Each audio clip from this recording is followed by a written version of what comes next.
Уважаемые гости, мы начинаем наше заседание круглого. Dear guests, we are starting our roundtable discussion, and which is very pleasant, which is devoted to a very pleasant for us topic, since in Russia, in both Russia and Belarus, they have written the agreement concerning the creation of Inter-Academic Council of the Russian Academy of Sciences and National Academy of Sciences of the Republic of Belarus. If it is possible, so I will mention it a little bit later. So, as for Inter-Academic Council, one of the main tasks is strengthening and development of scientific and technological space, the unified space of our state and of Belarus and Russia. This is also a very interesting situation for Belarus. And it is also very interesting for Russia, especially for Siberian branch, since creators of Siberian branch and those who are also very interested in it and thankful to it, it also comes from Belarus. And as for our meeting today, Alexander Dmitrovich Zhukov, is he here? Has he left? I believe he has left. And so it was supposed that the deputy chairman of the State Duma of the Federal Council of Russia is going to report here, and after his very long report of our tutor from Malaysia, so probably he couldn't make it.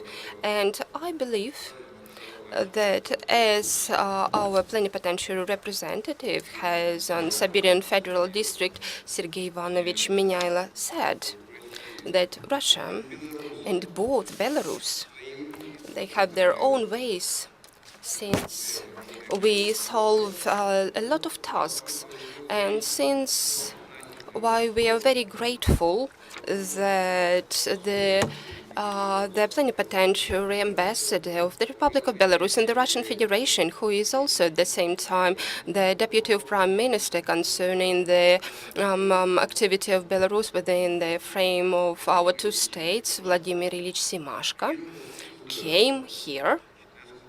And as far as I have understood, it is not his first visit to Novosibirsk. And Vladimir Ilyich, I think that you can say a few words. So what do you expect from us, from academicians?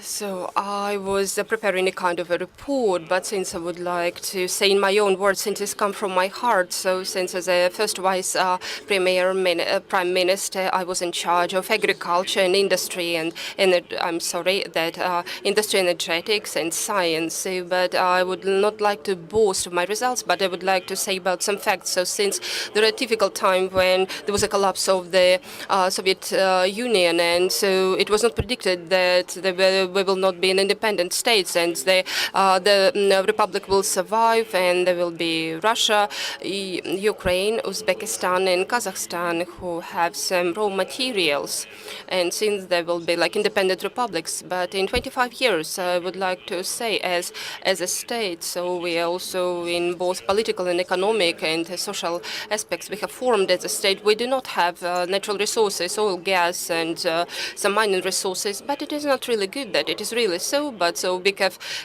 hands, so we have our legs, and we have had so, but we survive with our intellect and with our work.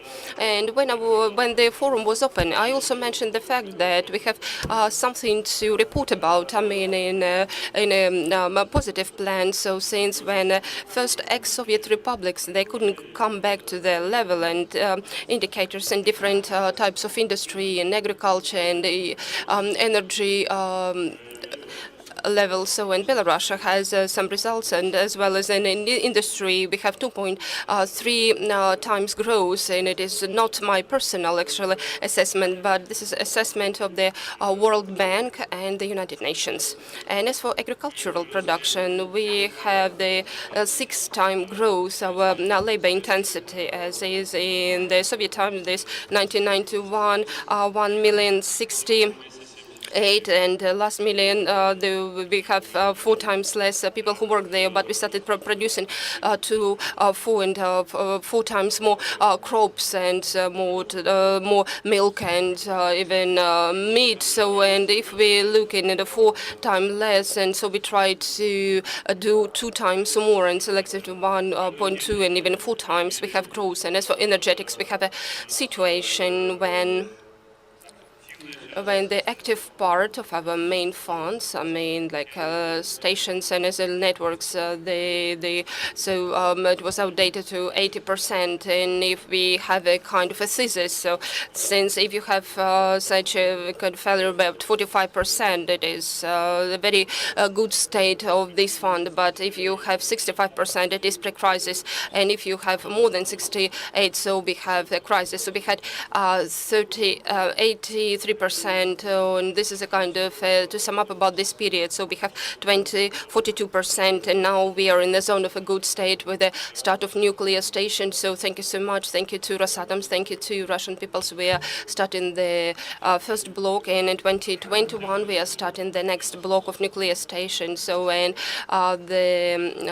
also we are going to have even like less failure. So, and as for, we're speaking according to the decrees of the President of the Russian Federation, and it goes without saying that always results, these visible results, they were reached. I mean, in the like those people who work in industry and energetics, they were also achieved due to science. We decided not to break our science. We left our Academy of Science without any changes, and we believe that it is good that it should be as it is, as it is now, and it should define and it should work for the country. It should do like fundamental research and as well of scientific and applied challenges. And later, if everything works well, and probably in R&D researches that actually it does now, and we were not standing at the same place since we were understanding that we're going to speak about some new technologies.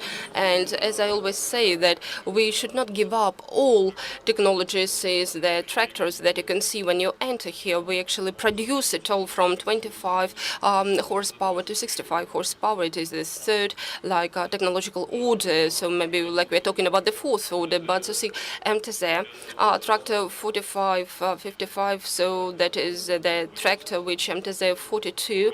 They are absolutely new machines. Like if we compare P2 or Boeing or something like this, or MiG-35, but since doing all this and with solving all these problems, we have to move towards the high technological orders. And in Belarus, I also said that we do not have very good volumes of oil extraction, and so we practically do not have gas. But since we import it all, and our destiny and the logic of life is that we have to earn by our intellect, and we have to produce machines and equipment and some parts and so on and so forth, as well as food, and we have to sell, and thus we have to increase our production. And so that's thank God that we do it, and we are going to higher orders.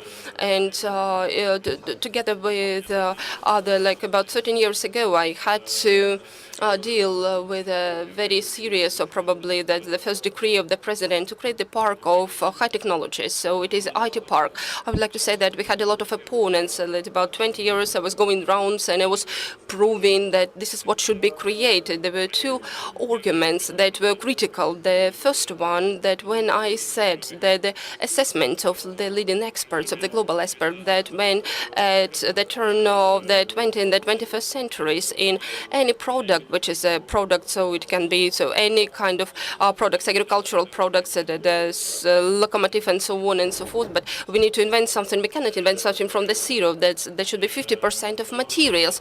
And at the turn of the 20th and 21st century, there was 50-25% of materials, but most is given to the intellect. In about 30 and 40 years, that intellect, it will be the most important. 30 and maybe 10% will be given to the materials, so that we have to buy so little material, and after that we have to apply a lot of intellect, and after that we have to sell it. So this is our role, and that is why it actually influenced my opponent when I tried to prove that we need to create such a park, and which is also typical for many countries, especially for the small countries that are bordering. But the European Union and Belarus is not an exception here, maybe not so important as the Baltic countries, but so there was an outflow of young people. They left for the Western countries, and the last argument was that we have to create conditions to live to the intellect here, to live the future nation here, and to create conditions for its development. And I would like to say that this high technology park that started from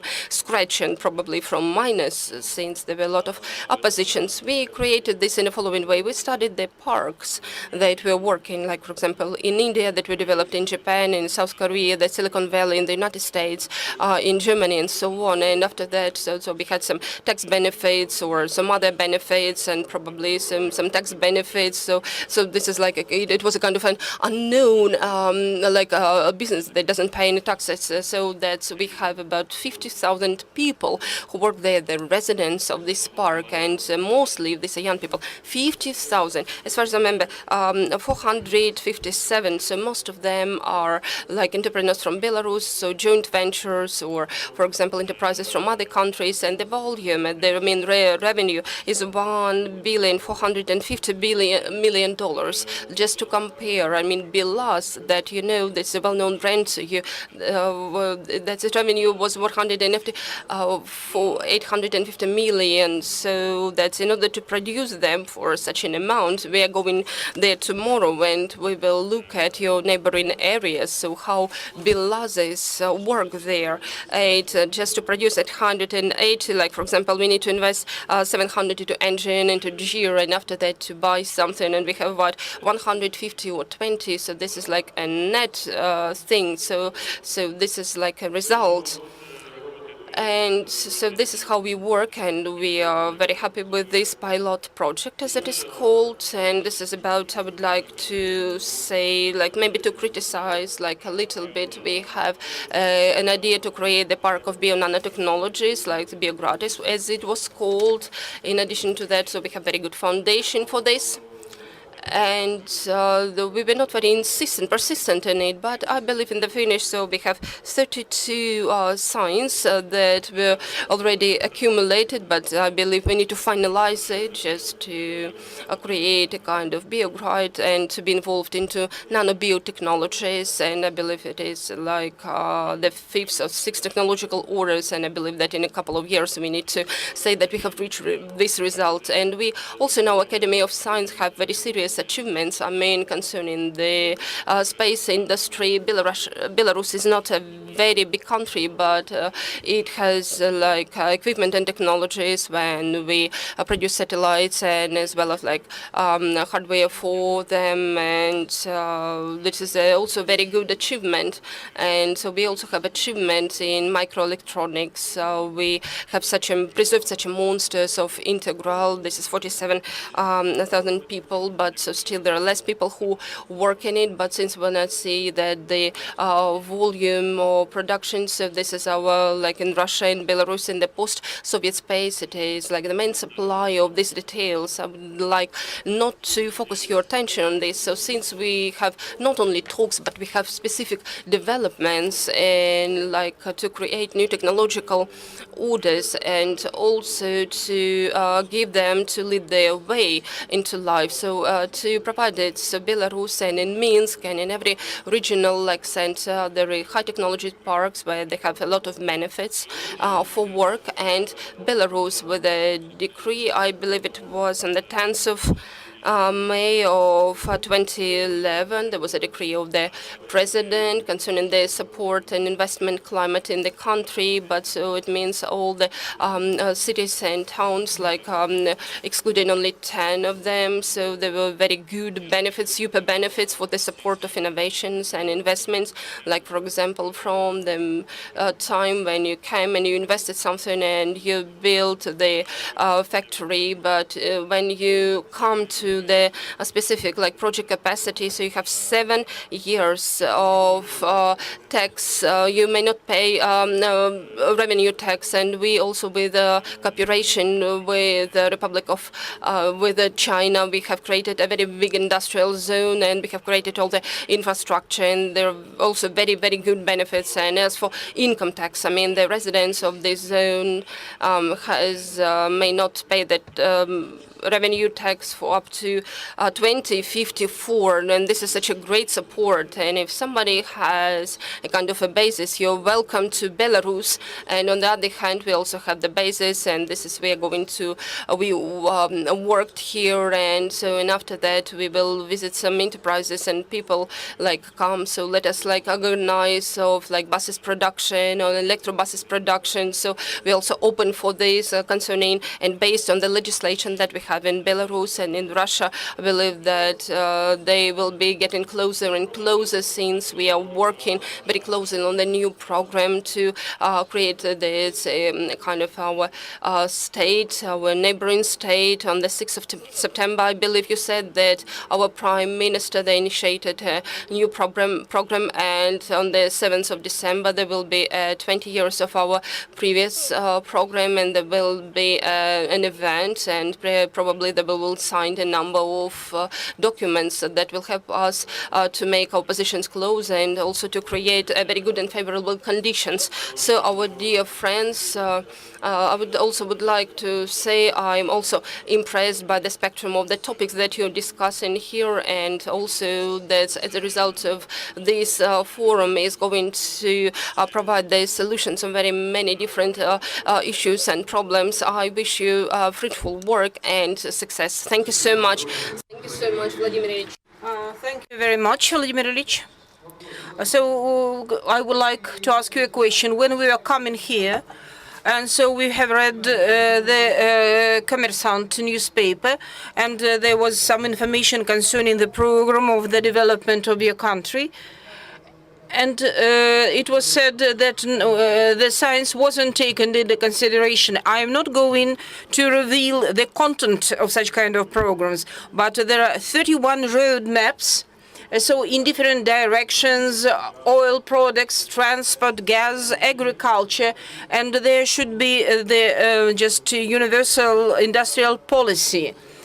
And that's why in these programs there would be the leading role of science. But it's my position, and well, I'm not ashamed to say it. Well, so maybe it is supported not in a proper way, but nevertheless, we are going to adopt this program, and we should just multiply twice the financial of such programs and in percent to our budget. And of course, our budget is developing; it's getting bigger and bigger.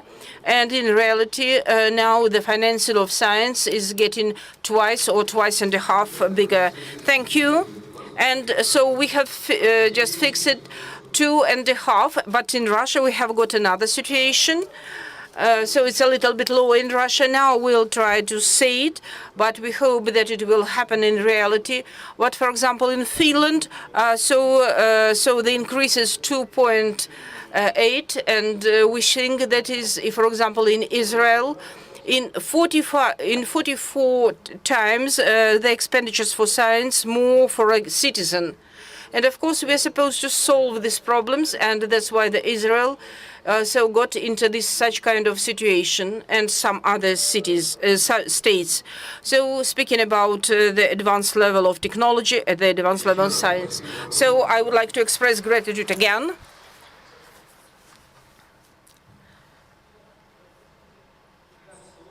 So now, so the floor would be taken. So the speaker would be So Parmon Valentin Nikolaevich, he is the head of the Academy of Science, but I would like to be back to the question of the plenary. What is considered to be the driver? Business, the state, or the science? Well, if you have been here, my answer was that the driver should be considered a state, but the state should be rely on science and education, because the state so just develop the borders or the limits inside which so it is developing, and so it is for the state to provide and to formulate the task. Nevertheless, I would like just to switch to the key problem. So because we have already made the program, because this is just Inter-Academic Council for the Development of the so Union State, and Zherezov Alfyorov, he was the head of the state, and then he passed these functions to me. Just for you, just for starting, I would like to give you some information concerning about the Russian Academy of Science with the federal from September 27, 2013. Well, as in Belarus, we had the just merging of three academies: the Russian Academy of Science, the Russian Academy of Medical Sciences, and Agricultural Academy. At present, at our academy, we have got a little bit over 800 academicians, so corresponding just members over 1,000. All in all, it is 2,000. And besides, we have got more than 400 foreign members of the Russian Academy of Science. There are two of them belong to the National Academy of Science of Belarus, and 2 doctors of science from Belarus. So in this case, we have just the context. And of course, there are problems. In comparison with Belarus, so starting from 1991, the Russian Academy of Science is not the federal body of the executive power, and in this case, but these functions are preserved for the Belarus Academy of Science, and starting from 2014. So now it's not the main distributor of the budget money, which are just allocated to the science. As for the main missions of the Russian Academy of Science, at present, it is the scientific and methodological supervision of the academic institutions, which are in 3 Russian academies. And starting from this year, we just supervise also universities which are under supervision of the Ministry of Education and Science of Russia.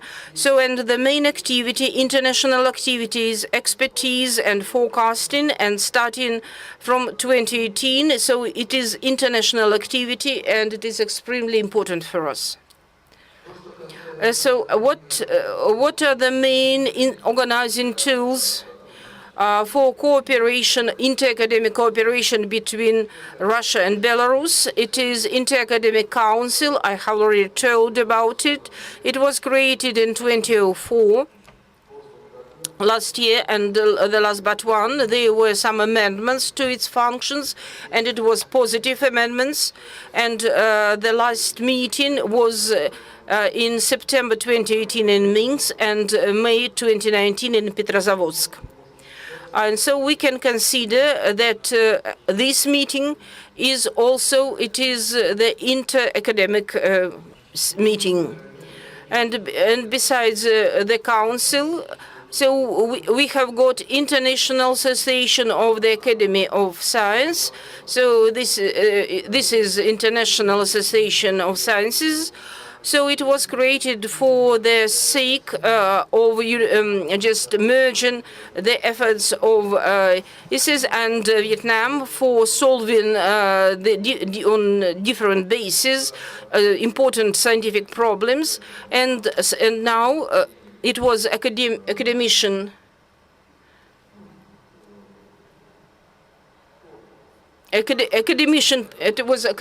Patton.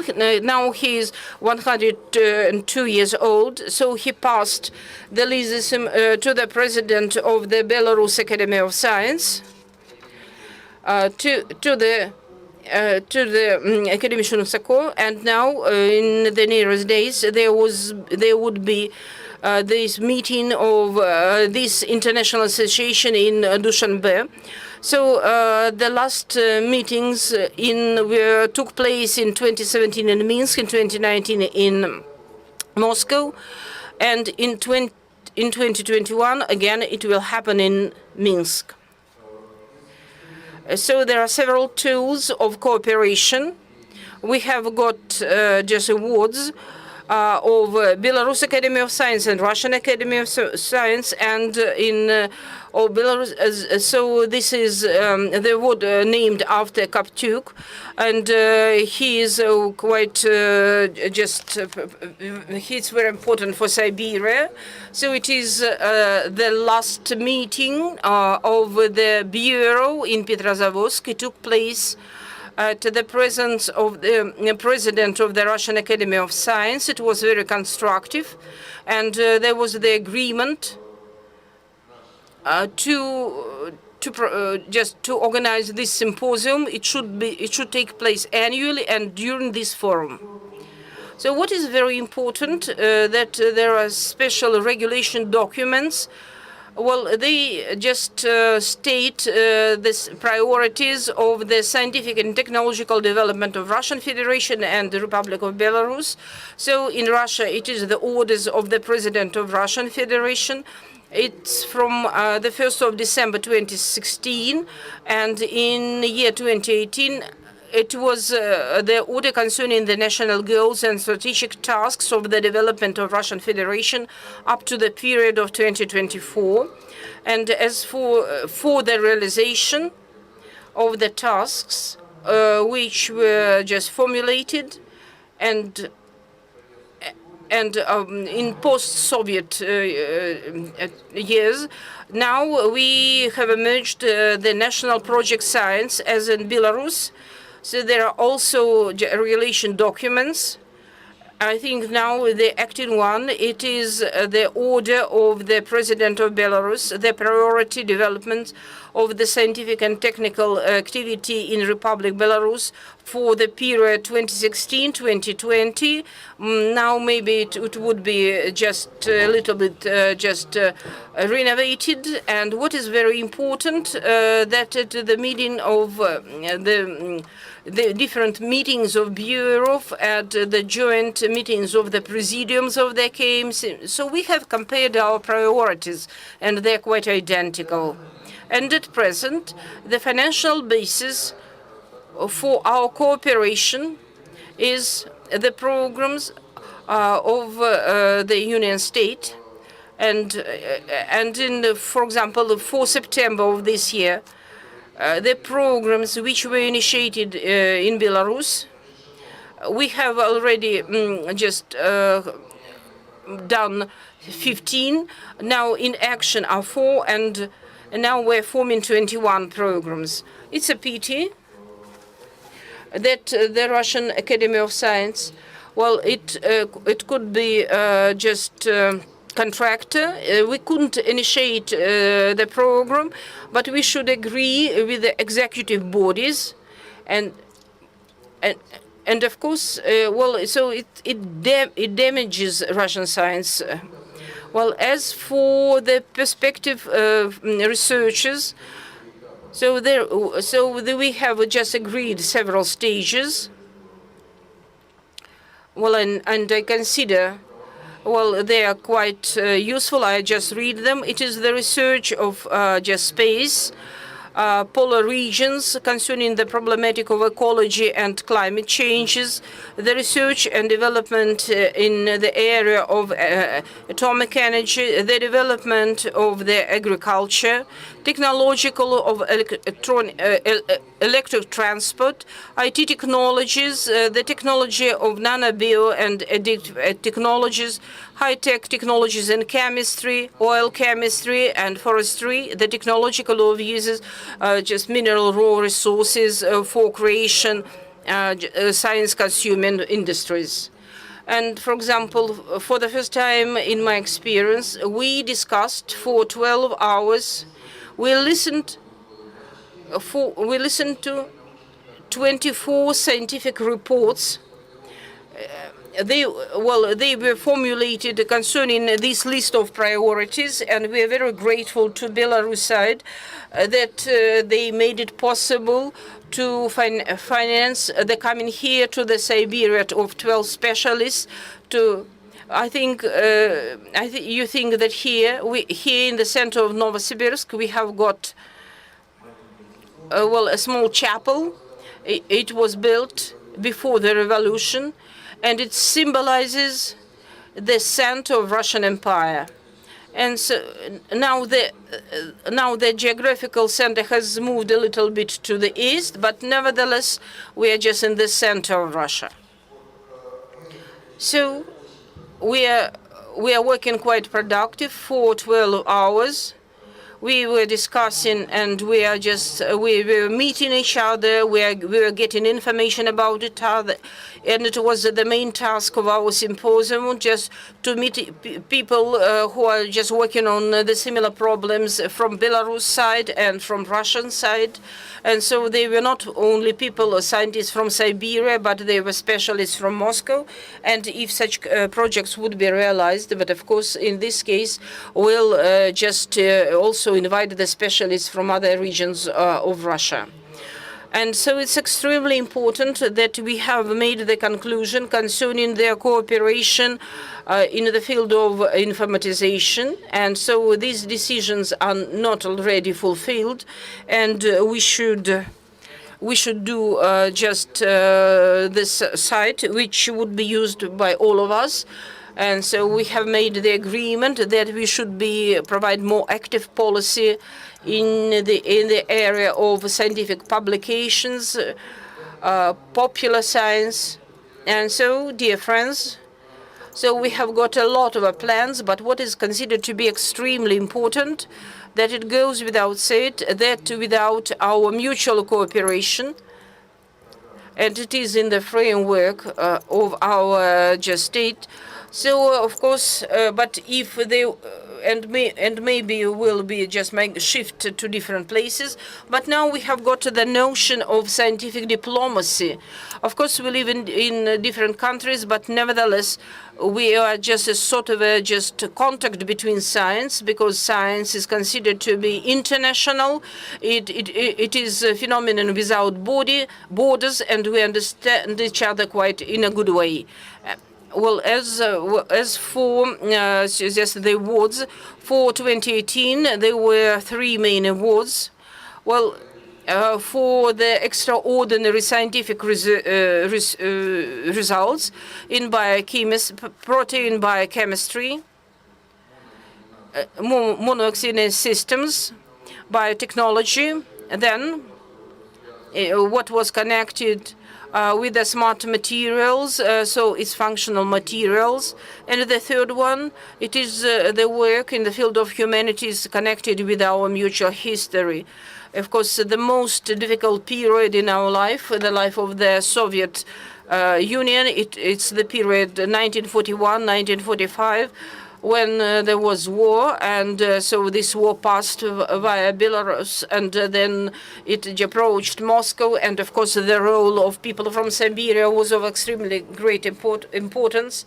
And academician Timuk, he provided the independence of Soviet Union in the field of oil and gas products, because in 1941 he found oil in Bashkiria, and after war, and with his help and his assistance, we have developed oil and gas complex, which provides the present stability of Russia. And as for the award named after academician Koptyuk, it is a person the Siberian branch is grateful for, because during the most difficult times, the most difficult years, because there was the collapse of great country, he preserved Akadem Gorodok and Siberian branch. He is from Belarus ethnically, and so this award was in the field of chemistry. So it is the award named after academician Koptyuk. And so I would like to say, and I would to highlight that the strength of the Union State, it is in the unity of scientific and technological space. And this unity could be supported only by the leaders of our state. Thank you for your attention. Are we going to ask questions later? No? So then it is my turn to introduce the second report on the cooperation of National Academy of Science of the Republic of Belarus and the Russian Academy of Science. The first deputy of the chairman of the Presidium of the National Academy of Science of the Republic of Belarus, Sergei Antonovich Chizhik. So I have a little bit different name, but I have written it since I would like to give us some information about I had managed through some case studies. So there are mostly representatives of the Russian federations here, and I believe you do not know a lot, and probably you know just have some few information about it, but I would like to say something. All in all, in general, I would like to start my speech from about what Valentin Nikolaevich said. So since we are very interested about the previous session, so since there was a kind of a discussion who is a driver, who need to initiate the implementation of different developments, but everybody has their own way. I have already said that our countries in the post-Soviet space, they made a super mega experiment, since everybody chose their own way and they were trying to survive as they could. For somebody, science were absolutely unnecessary, somebody is developing them, and somebody made academy as a kind of a club. But in Belarus, the situation was a little bit different. In the Soviet Union, there was an opinion that Belarus, this is a kind of constructing shop, assembly shop, since there was machinery and machinery industry. And after the collapse of the Soviet Union, the branch science was mostly concentrated in Russia. But as it was said by Vladimir Ilyich, so it's about new orders, but as what had been developing for decades. And since there was a task of kind of a scientific support of economics, and this is what we started doing. And the practical side of science is very important for us. So what I can also say that probably somebody believes that we have a kind of a prolonged Soviet Union, but I would like to say that our science has always been working in market conditions, based on projects, and we are still working according to scientific programs. There we have programs of different levels, of scientific research, that also have some fundamental works and budgetary support. We have scientific and technical programs which are most complicated to implement, that they are aimed at a specific result, and they also require some funds from other sources. But so this is what you promised, and you decided to implement in industry. It is not very easy for us, but sometimes we criticize this approach. But this is what actually train us, and it had been training us, and it is still training us. And how we stimulate this attitude to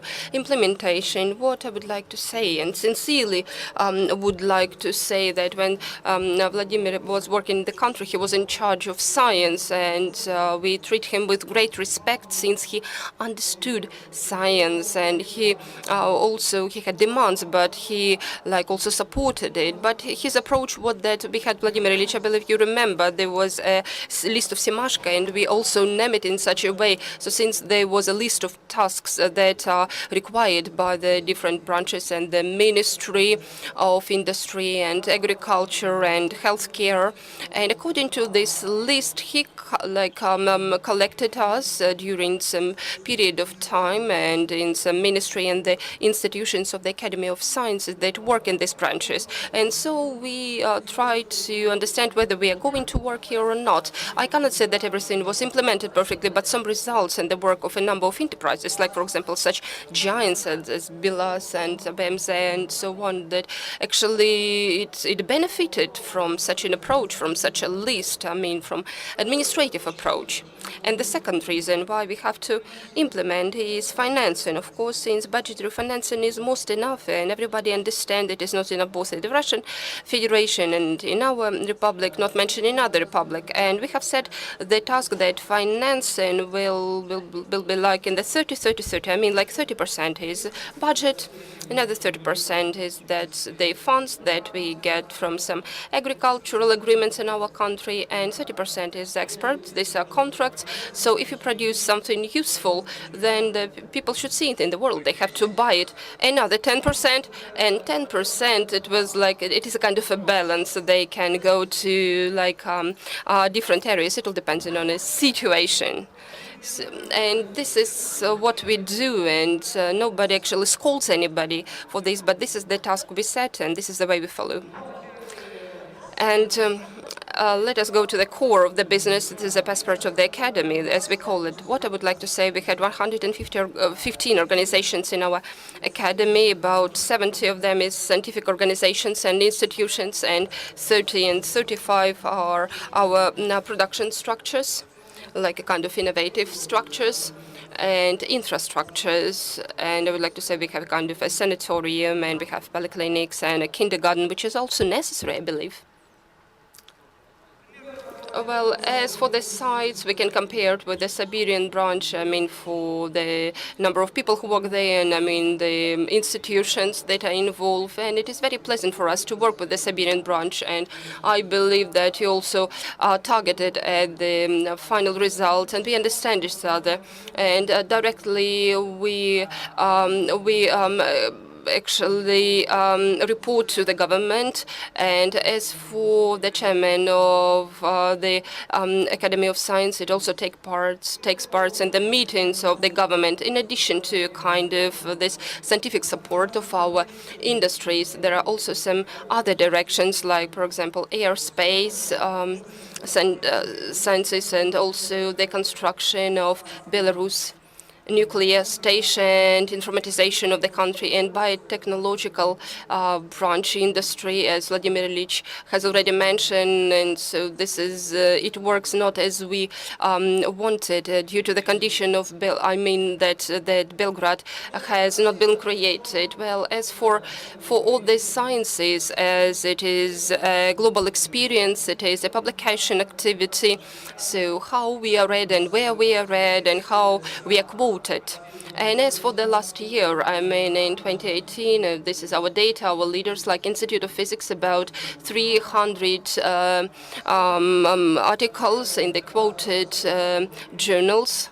And this is would like to say that we celebrated 90 years of our academy. So this is a quite a good experience that we have, and it gives us the opportunity to be considered as a maturity and not to actually count on some problems of our youth. And we also try to optimize our structures. In this morning, I participated, I was working in a kind of one of the working group of this State Council of the Russian Federation development of education and science, there was an issue that was discussed, is creation of scientific and educational center of the global level. So this is how they're called in the structure. And we have chosen 5 regions where the centers are being created, and they're considered experimentally. This is what I have said in the very beginning. So this is such a practical approach. It doesn't actually go unnoticed. Since we believe that it can actually decrease the scientific level of our developments, we can work on some tasks that are relevant today and actually to lose some scientific level. And since we have such an idea, and to pay attention and to create a kind of a national labs that could actually be involved into some specific niches of fundamental researches and will be financed mostly by the budget. And if we see it as a global level of publication, so they can be financed from the budget. But it was not so easy actually to allocate these laboratories and to determine them. We decided to create a kind of clusters, I would say virtual structures that are not legal entities, but they can be like a kind of inter-industrial, and they can involve different institutions like pharmaceuticals and stem cells and the system of goods identification like space searches and drones, and as well as polar studies and now nanodiagnostics. There are a lot of them. There's 74 of them that are written here. I will not mention all of them, but this is an experiment, and we are looking at them for the 2nd year, and we try to understand what is actually we have as a result. And after that, we will understand who has the right to be a national lab in a specific direction, and maybe somebody cannot do it. So this is a concern in the optimization of our structure. Without eliminating what we have, we will try to implement some new approaches, not excluding science. The second thing, which is also a kind of a side of our work, this is science of integrating into economy. I would like to give you only one digit that according to the implementation of our technological programs on the development of the National Academy of Belarus, this is about more than $2 million of session. This is the level of the products we have. If we have royalty, which is also possible in our country, so we would be able to do without budget. But so unfortunately, it doesn't work so well. It is a very good addition to our work. But so somebody produces these goods for such a sum. And as for innovative activity, we also work. This is the program of innovative development of our country, and every year we implement a specific number of projects. Last year, this was 12 of them. We have created 13 productions. So what kind of productions? I will not enumerate all of them. For example, we have created the production of automized module for the dry enrichment of some mineral raw resources. So this is mostly the plant which is devoted to the use of mineral resources. And the next one, so this is the equipment of cementation, so which is also very good approach, and such an installations of cementation. And this is for example, for some parts for Belarus, and Belarus today is the largest vehicle in the world, 440 tons. This is the load that it actually transports. This is the things that we have actually implemented, and we have also produced some samples for cleaning streets. And I believe it is also very important and interesting project, since our cities and towns should be cleaned by such vehicles and electric cars. So I believe this is an area that we couldn't by notice in any country of the world, and one of the centers of the world leadership, as it has already been mentioned in the very beginning of the day, that started a kind of to compete with Elon Musk. It means to enter the market of electric cars, and we have been implementing it for 2 years, and we have produced 3 samples. And today, Vladimir Ilyich, we have a very comfortable car. this is a minivan, which is very pleasant in operation, and we also managed to create localization. I mean, like all the parts are produced in Belarus, like for example, electric engine and also the software as well as the batteries. But we actually use some cells to create it. But well, sometimes they are more effective and even cheaper to produce. And in parallel, we also worked on the very new approach to accumulation energy. Now I will mention about. So this is where I'm going in my speech. This is what I have mentioned. This is like energy accumulators, and this is what we do. And so we're involved in like graphite-like, and this is not very expensive. This is how we manage it. So this is a kind of the graphite, and so we have a super condensator that can be charged very, very quickly, but also that can share its energy very quickly. And now we have a test stage of it, and the speed of sharing its energy, this is actually what hinders us. And now for electromobile, this is what we use for electric mobile, but as for the its implementation in the buses, this is too early for it. But if we solve this task, if we finalize it, so it will be very important using non-lithium batteries, non-lithium accumulators. And I believe it will be, so we will have a kind of another inspiration for us. And yesterday, this is what we discussed, and this is we also like a copyrighted according to accumulator that is produced in Siberian branch. So we are starting an atomic station, and so we will have a kind of a supply, and this stationary accumulators could be also used like in everyday life. So this is like our small cars. I will not mention it all, but as for the medicine, we have registered the first medicine, which is called Lekavir, on the basis of nucleides with multiple sclerosis, this is like Alzheimer's disease that is very difficult to cure it, or that it cannot be cured.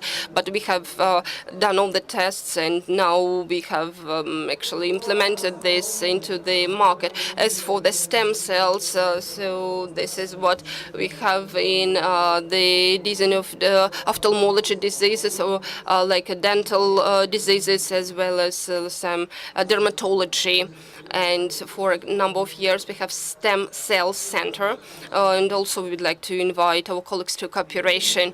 And as for genetics, this is we have very strong school especially in the Novosibirsk Academy of Science, and the branch our scientists came. But as for the achievement, they paid attention to such a problem as miscarriage, and so they will an analysis for about 1,000 patients, and so DNA analysis for about 11,000 women and 1,000 patients. They were interviewed, and in 86 cases, they managed to solve this problem. So there was a real reason of the problem that was solved due to genetics. And the system of identification, which is a very important issue at our space of our union and our Eurasian Union, so which is also the logistics of how the goods are transported. And this is like what we actually do. This is identification of goods with RFID methods, so which is radio waves, and we would like to contact it with the system of identification Mercury, which is also developed in Russia. So this system can actually work, and it has already been tested at some goods and services, like, for example, at meat and dairy industry. And another thing that I would like to say, we have already mentioned electronics. We have found a very good niche of electronics due to the fact that some scientists help us to solve the issues of creating some protected from electromagnetic field chips, and like some microchips, and as well as some traditional fields that can be used in some military equipment and in space. And these like goods and our integrals are in demand. Last year in October, our Mercury, which is also like a kind of our satellite, so that was done with the cooperation of Japanese and European agency, and so the protective screens are from Belarus. And as for agriculture, I will not mention a lot, but so still we have very good achievements. And after yesterday's discussion, we also understood that you actually need them. Our great experience in development of agriculture and the development of crops, and also like in development of like cattle. And we have already planned a couple of seminars concerning this direction. And this is why we are going to work in cooperation with you. So this is humanities, of course, like we have to mention them. They are doing a very important work, and this is as a result, this is a creation of 5 ton of 5 volumes of like a work concerning the state of Belarus. So international cooperation. So we work with a lot of countries, and so we have an agreement with many states, like with about 60 of them we are implementing, and we are working on contracts. Well, as for our revenues is about $55 million, the US dollars. And for us, it is like a very good support in financing science. And as for the structure that were created in Belarus, and Vladimir Ilyich actually mentioned them, so those wishes, Russian and Belarus, this is like a great stone. We have very good preferences there, so 50 years ahead. We are planning for 50 years, and this is also what pushed us to create a joint venture on producing drones with Chinese state companies. Avik, it works at the level of Boeing, Airbus, and on creating of drones and piloted aviation. As for the space flights, we are not actually a very strong country, since we do not have very big experience. We have only 4 astronauts and 2 satellites, and one of them which is connected to telecom, another one to zonding. And we have the 21st Congress of Association of Space Flights, and we have about 100 astronauts from 18 countries of the world, and it was an event that was said by our presidents. We have so many heroes in Belarus. We have never had so many heroes in Belarus. And was a very, very impressive event. And we also said that this is an international association of the Academy of Science for the 2nd year. It is actually led by the Belarus Academy of Science, and in Dushanbe there will be meetings. So we celebrated 25 years of this association of Minsk, and now it was added in addition to Vietnam, and also Chinese Academy also joined us. In addition to that, some academies of some districts and some provinces, as well as, like, for example, from Montenegro. And so there will be 4 academies from Dushanbe. Well, as for the young people in science, they work very actively, and we have a very good council of young sciences. We have a festival of science. We carry out it for the 2nd time, and there will different schools and tournaments that we try to attract to it. And as for priorities, I have already mentioned to it, we are working on them. What I can say about our cooperation. You have already heard with like international academic like a union. This is what connects us. So we meet in the presidium of our Academy of Science, which is already acting structure with Valentin Nikolaevich. We lead them as co-chairmen, and we are given a very interesting function, which is an expertise on scientific level of the programs of our union level. I believe it will be very useful for the scientists of both countries. It is an additional funding. And so we have a lot of agreements that we have signed, and not only with the Academy, with Roscosmos, and with the University of the Friendship of People and Rusnano. And so we have also academic one, so with the Kareli Academic Center in Petrozavodsk, we signed an agreement. We also have a number of centers, but unfortunately, so this is sometimes just formal works. They were created, but still we do not know the mechanisms of where they work, and primarily funding. So how we can co-fund. So this is a scientific project that are implemented by our staff through the they actually have that specific competition there. So this is not a lot of money, but they give you an opportunity to make the first steps in joint efforts. And in addition, there was the programs of unified states, and there are also some innovative projects that are offered for the implementation in the territory of Belarus, and so maybe in the territory of Russia as well. Unfortunately, we do not have others. I will not say about the quantity, but so as for the programs of our unified states, so this is more than 2 years. You need to spend it about 2 or 3 years, and for the concept and for the program itself. And with Valentin Nikolaevich, we tried to agree that we need to develop a kind of a different mechanism, the mechanism to find joint projects and joint work. I believe it will not be kind of a program, but just specific project, just to create some financing faster. And we have also allocated some tasks that will be interesting for both. So this is like forestry and agriculture, some protective measures against forest fires.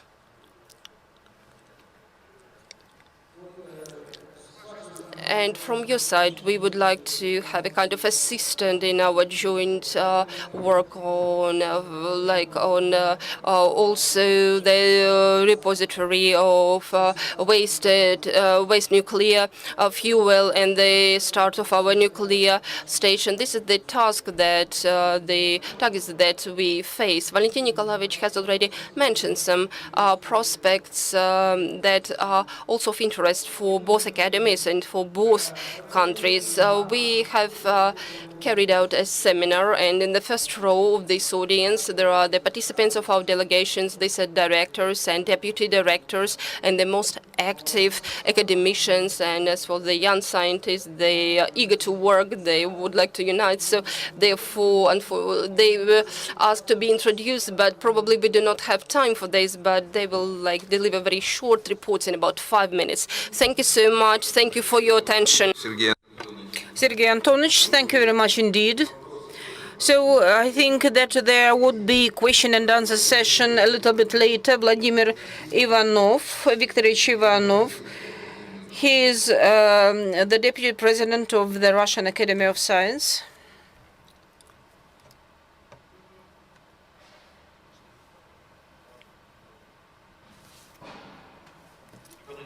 Good day, dear colleagues. As we have agreed today, today's report, it was a sort of a continuation of the yesterday's, because yesterday we spoke about its scientific components, but now we'll speak about practical realizations, because yesterday we have stopped concerning the humanitarian and technological revolution and transition to the post-industrial society. But now I would like to quote Bell, who said about the role of science in post-industrial society. And so the main idea is the organization of science. That's why it's politicization. Socialization problems, they occupy the central place among the political problems of post-industrial society. So it is sort of a question, answer to the question concerning the drivers. So what is happening with the development of our science in Russian Federation? So 5 years ago, when in one of these halls, now we are here, the Russian Academy of Science determined 5 main points concerning the nearest development. The first one is the consideration of science as the industrial force, then the development, the adoption, the doctrine and the strategy of the scientific technological development of the country. And on the 1st of December 2016, such strategy of the development was adopted. The development of the new legislation, science legislation.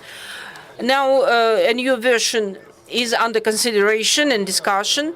Just yesterday, the Russian Academy of Science and Duma, they discussed a new version, and now this work is going on. The development of the program of the development of scientific technology complex of the country, and it will start next year. And also the creation of the unified administration body. So now it is quite an open question, but I would like to say that within the 5 years, So there was quite good results. Now, when we speak just scientific technological development, I would like to draw attention to 2 points. The first one, so it is that the value of fundamental results is getting higher and higher. When Isaac Newton he formulated his laws of mechanics, he never thought that there would be just spaceships. They would use his technology and his ideas, but nevertheless, these constructions were done on the basis of Newton's laws, and that the commercial value of the science volume production is reducing. Because, for example, as the mobile phone, so the price is reducing, and I think that it's quite even. So that's why the price is reducing. And the second one, so this is the first innovation paradox. The fundamental law could be converted into commercialism. But there is nothing more practical than good theory, but we knew it. And today we have heard that the results of the fundamental sense, so could they be commercialized or not? Let's have a look. So please have a look at this functional pyramid of the modern state. Everything is based on the science and knowledge. And there are 2 ways out. The first one is the way out to education, and another was for the research and education.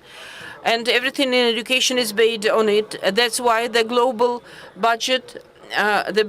budget of education, it is the commercial reflection. Well, for example, globally or in the context of the country. So all just technologies are created on the basis of fundamental research. So, for example, mobile phones. So Alferov, when he made his research, and now what's the price? And what's the prices nowadays? But it's another problem. So that we haven't regulated the good mechanism of just regulation and of the return of the expenditures. What's happening further? Then the modern policy is also based on the knowledge and science. Well, Karl Marx just developed the theory of socialist state. And so this theory was very important. And one of the fundamental knowledge is developed the strategy, technology, and the economy is formed. That's why we should realize that economy just depends on all the lower stages. It is based on the material production, on the strategic just decisions. And then at the top, so this is the defense and security. And we understand that everything, each state should protect. And so model defense and security and technogen security as well, it couldn't be created without science. That's why the fundamental science is determined as the structure for the nation development. And now the question, how to realize it? And here we find the answer in the law of science. So in this case, there was the programs of the research in Russian Federation, and according to this law, such programs should start in 2021. So now we have finished the development. In April, it was just considered, and now I'll tell brief about this program. This program just consists of 2 parts. It is just fundamental research, and another part, it is a descriptive one, and then it is budget projecting. And so we want to consider the plan because it is 700 pages. But I would like to speak other components. How is the fundamental research organized? This is the strategy of the development, science and technology, the national projects, ministries and departments, funds, corporations, universities, and so the fundamental research are realized. Well, but they are just poorly coordinated. And so on the system level, so one program is it over the fundamental research of the Academy of Science, it is realized. And then, at present, the new approach is that all these segments should be just joined together. And so this is the period from 2021 to 2035. And so this is the main principles of forming such crime. First, we should embrace the broader sector of fundamental research. We can't say about this or that priorities, because it could be so that the most priorities could be left behind. So that's why we should, because we can't predict whether there would be breakthrough in this or that direction. The second point is so that not regarding the demands from all the participants, they shouldn't be split between that it is academic institution, so universities, because science is unanimous everywhere. So the freedom of research and no comments here. Also, so the independence in the choosing methods and this or that project. Then the correspondence of competence and qualifications of the executors, of the level of the tasks they are going to solve, because in this case the usage of money should be more effective. And what is very important, the correspondence of the resource, financial, material, to the level of the scientific tasks. So it's what we use in this program. So the main goal of this program is, so it's quite evident. So we get new fundamental knowledge about world creation, regulations of the development of nature, human being, and so on. The main tasks. First, we'll provide the unanimity of the scientific complex, because the research are provided in different structures. So, but sometimes there are quite bad things happen, and sometimes some things are doubled, and so there are twin research. Also, we are supposed to create the pre-work for the scientific breakthrough. So, for example, in the social and humanitarian, because now humanitarian component is taking the leading positions. And if you won't solve the problems in the field of education, there would be some problems further. And of course, in the framework, we should take into consideration about the financing, also personal development, so international scientific cooperation, of course, just equipment modernizations, and it should be just done permanently. And of course, what is very important, it is the making the science more prestigious in the society, because there were some events of the past, and they were reflected, and also the creation of the Russian prestige in science field behind the borders. So this is the structure of the program. But where is you can see the Russian Academy of Science, there should be academies as well, and so there would be different coordination councils, research centers. So we have got two of them. Then leading universities. The universities, all in all, we are 50, but the leading universities, for example, Moscow State University, research and funds, and so on. And so those who provide research, and here. And there's some sub-programs. I'll speak about them in details. The sub-program number 1, it is analytical research of determination and the forecasting of perspective and critical important directions in the modern science. So it's quite a new task. And Valentin Nikolaevich, he mentioned this law as these amendments which were done in Russian Federation, and they were because of the participation of the Russian Academy of Science in the strategic planning and how just to develop in this project. That's why this sub-program is addressed to the solving such kind of problems. The second subprogram, it is the fundamental scientific research provided by fundamental research organizations. It is the main block which provide fundamental research. And here you can see, so and in all spectra, subprogram number 3, it is the fundamental scientific research. So in mega science objects, it is the national project science. And so we have much spoken about it. It is just Nikon accelerator and so on, and the coordinator, it is the Ministry of Science and Higher Education, because they are responsible for. Then subprogram number 4, the orientation of the fundamental research for different strategy. There are several priority directions, so they can answer big challenges, and inside. And for the realization of these directions, in February this year, there was the special just order of the government concerning the forming the projects. And now we'll stop here. And you can see this is the model of innovation process, and we should realize that this is the project in the innovation sector, and it includes all the indicated sectors here.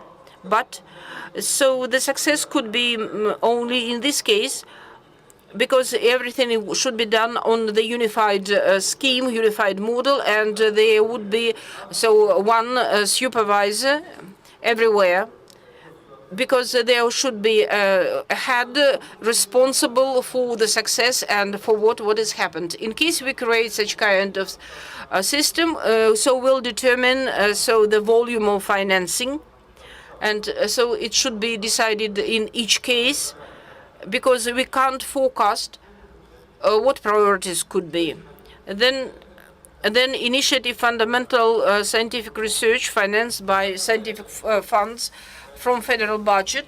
As you know, in Russia we have got 3 main funds: Russian Fund of Fundamental Research, Russian Scientific Fund, and the Fund of Perspective Research.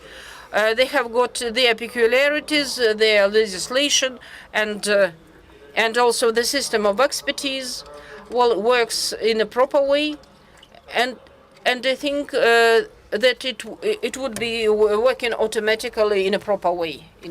So this is the case. So we don't need some amendments. Program number 6, it is the scientific research in military complex, taking into consideration the security and defense of the country. So it is quite an important just segment, because if we speak about defense, everyone realizes that the advanced technologies are in this sphere. And here we should just make some pre-work. So these are the list of the participants of the program, the Russian Academy of Science, and we split in 2 main groups. It is financing organizations. We should know what ministry should pay money and should give money for the realization of such kind of programs. So there should be universities, ministries, Russian Academy of Science. That's why here you can just see all the organizations of the executive and legislative just authorities, and they are working here. As for the participants of the program, of those who will just executives, so this again, so academies of science, academies, and the different universities, and it should be obligatory.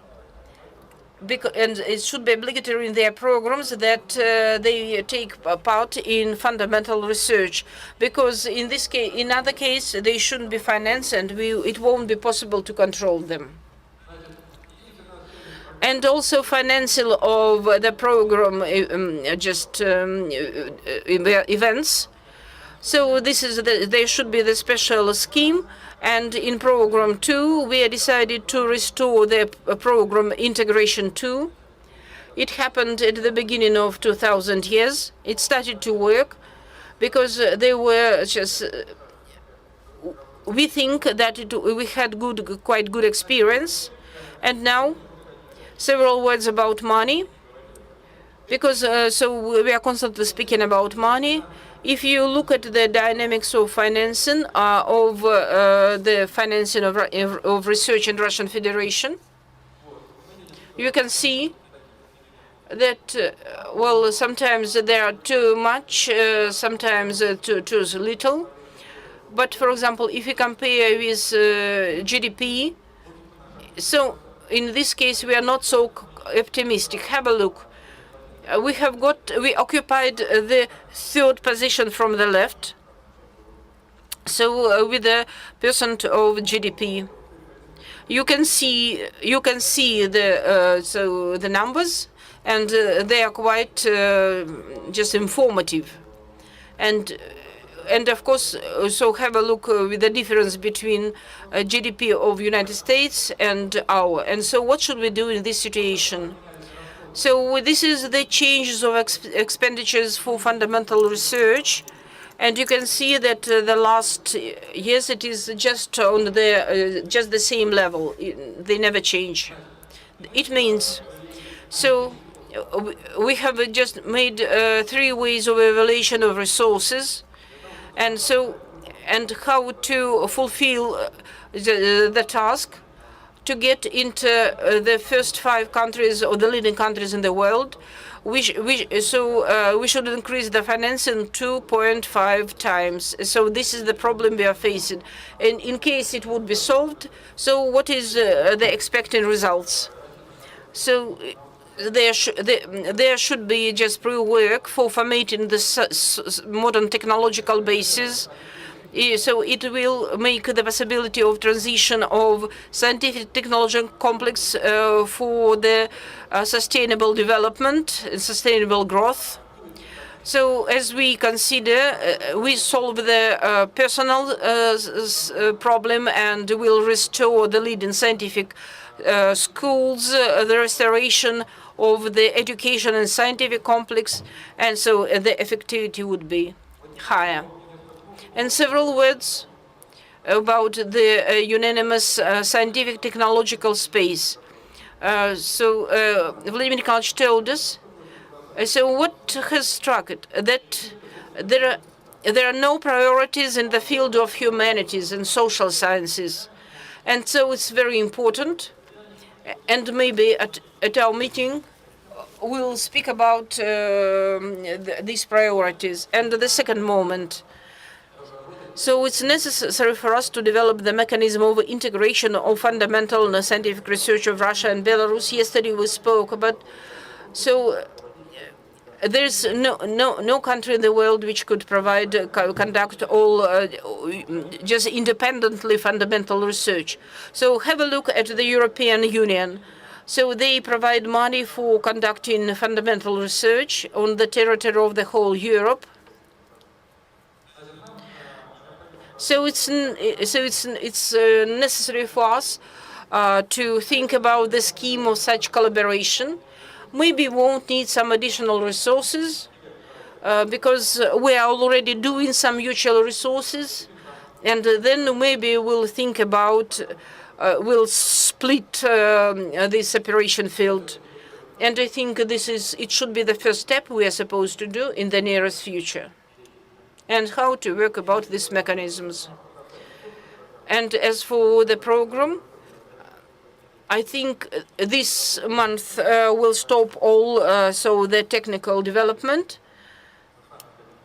and then we'll just make consultations in the National Academy of Science of Belarus. Thank you so much. And now we can ask the questions later.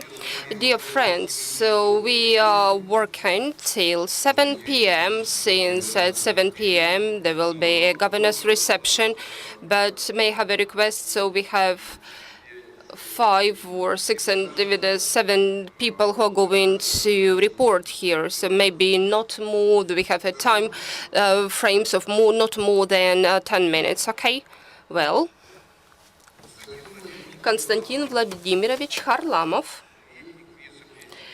the Council of Vice President of the Academy of Science, concerning like I would like to say actually, so this is like a chief scientific secretary who is Deputy Vladimir Nikolaevich. Those people who present here understand that inter-academic council, they started concerning the questions of coordination in the development of scientific research. There are 3 components, like for example, the first coordinator, implementator, and the client. So the yesterday's meeting, they considered the issues concerning the development of scientific activity of agricultural enterprises, and I would like to mention the work and the researchers in the field of agriculture. And the co-chair, academic Chizhik, he hasn't finished actually the information about scientific activity and scientific enterprises of the Republic of Belarus. And as a result of today's reform and so yesterday's reform that took place in Belarus, they managed to preserve all the infrastructure and as well as the management structure of scientific enterprises, and so also the enterprises that were and are within the scientific enterprises. What it means? It means that each scientific institute of agriculture should have its own experimental base where they should have some scientific research as well as works on the implementation and as well as some tests and work devoted and connected with like different construction works. And in our system, in the Academy of Science and in our system of institutes, we have lost our scientific and production base, and since specific institutions in our countries, they cannot carry out research and also they can implement all such work. And in addition to that, this is where the production base is left within the frames of like some test products and some probably of some branches, and they are not legal entities. They do not have any their own labs or contemporary technological equipment, and the economic situation of such companies is very low and even like negative saldo, and some of them having even debts is tens of millions of rubles. And I also would like to now to give short information about the state of microbiological industry. I believe that you know that in the Soviet times we had microbiological industry that provided our country with vitamins and with mineral complex, with amino acids and other biological supplements. And for example, in the Soviet Union, like had its full provision, I mean, in the production of vitamins, like, for example, for giving food to animals and as well for medical purposes, like, for example, some vitamins. Vitamin A were exported to Hungary and to Poland. And the only result and the only, actually, the drawback was here that all this production of biologically active supplements like vitamin A was in a liquid condition. I mean, that they were not in capsules. And today, the need in the food for cattle is 50 million tons of food for like cattle, and you know that they consist of premixes, these are vitamins and minerals, and so as well as some food and probably and some crops as like, for example, barley and wheat and corn. And what I can say, currently we do not produce vitamins, and all the vitamins that we actually present in the food for, like our cattle, is important from other countries. They have, for example, Chinese production. And as for the number of vitamins, I believe you can calculate. So this is into the food for cattle is 1% to 100% of this such food. This as for amino acids. So we had 3 plants that produced amino acids, like is Belgorod Oblast, this is Kazakhstan, and Ukraine. They produce, as you remember, this is like concentrate, so 18 concentrate in a liquid state, and after that it was dried. So usually like it was done in like sunflower, but we do not actually produce lysine, and you know that now it is the main stimulating amino acid, for which is like very important for the growth of cattle, and some amount of methionine, which is produced in Volgograd region, and that's some amount of theanine and tryptophan is also produced. But now I have the information that they started production, and they start producing amino acids of synthetic amino acids as crystallized one in Belgorod region. As for microelements, which is also a lot of microelements is important, I guess more than a half from Finland, from Europe, and from other countries. And as for the protein, like for example soya, like 50 million tons of production with a minimum input of soya kinds, with the demand for kinds of soya is like, for example, for the food of cattle is not less than 7 or 8 million tons, and currently our country produces much less of it, I believe 1.5 million tons of soybeans, not more. But as for the sunflowers, we just produce them in a very big amount, and we can actually provide ourselves with this protein component.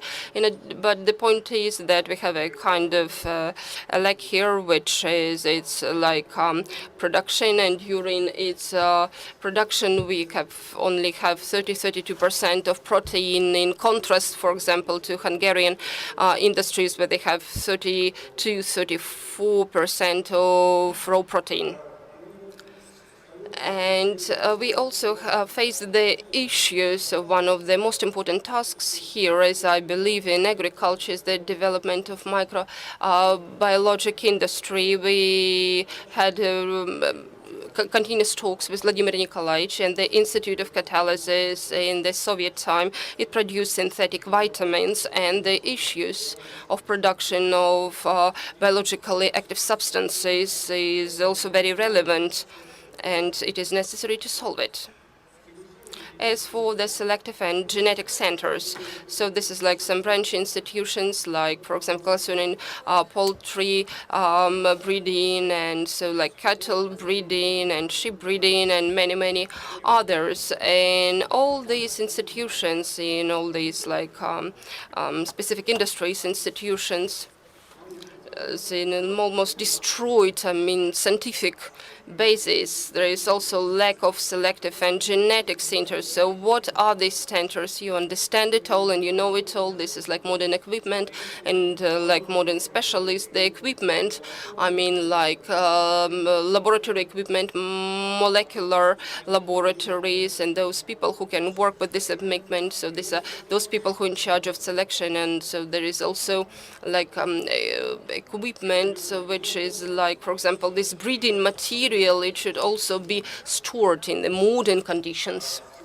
And as for selective and genetic centers, we do not have in almost all the institutions. And if we have them, they do not look really good. And one of the main issues for development of cattle breeding in our country, both microbiological production and selective and genetic centers. Why I mentioned selective and genetic centers, you understand perfectly well that this breeding material on the main animals that we actually consume as food, which is bought from other countries. And like, for example, sheep breeding and like poultry breeding, and as well as cattle breeding and like rabbits breeding, what it is connected with? It is connected with the fact that we do not have selective and genetic centers, and business actually wants to buy products that will give them economic results. And well, in general, it is correct, it is right. And the main consumer of these breeding goods is mostly business, and business needs to provide this breeding material that will be of interest to them and effective for them from the point of view of economics. And currently, more than 50% of breeding material, like for example for pig breeding, we buy them, and for poultry breeding as well as for rabbits breeding, we buy them from other countries. Like as for mechanization, we were listening to the project of mechanization that was introduced by our institute, our agricultural institute. They introduced a very good project. Well, we have a very a smart farm project.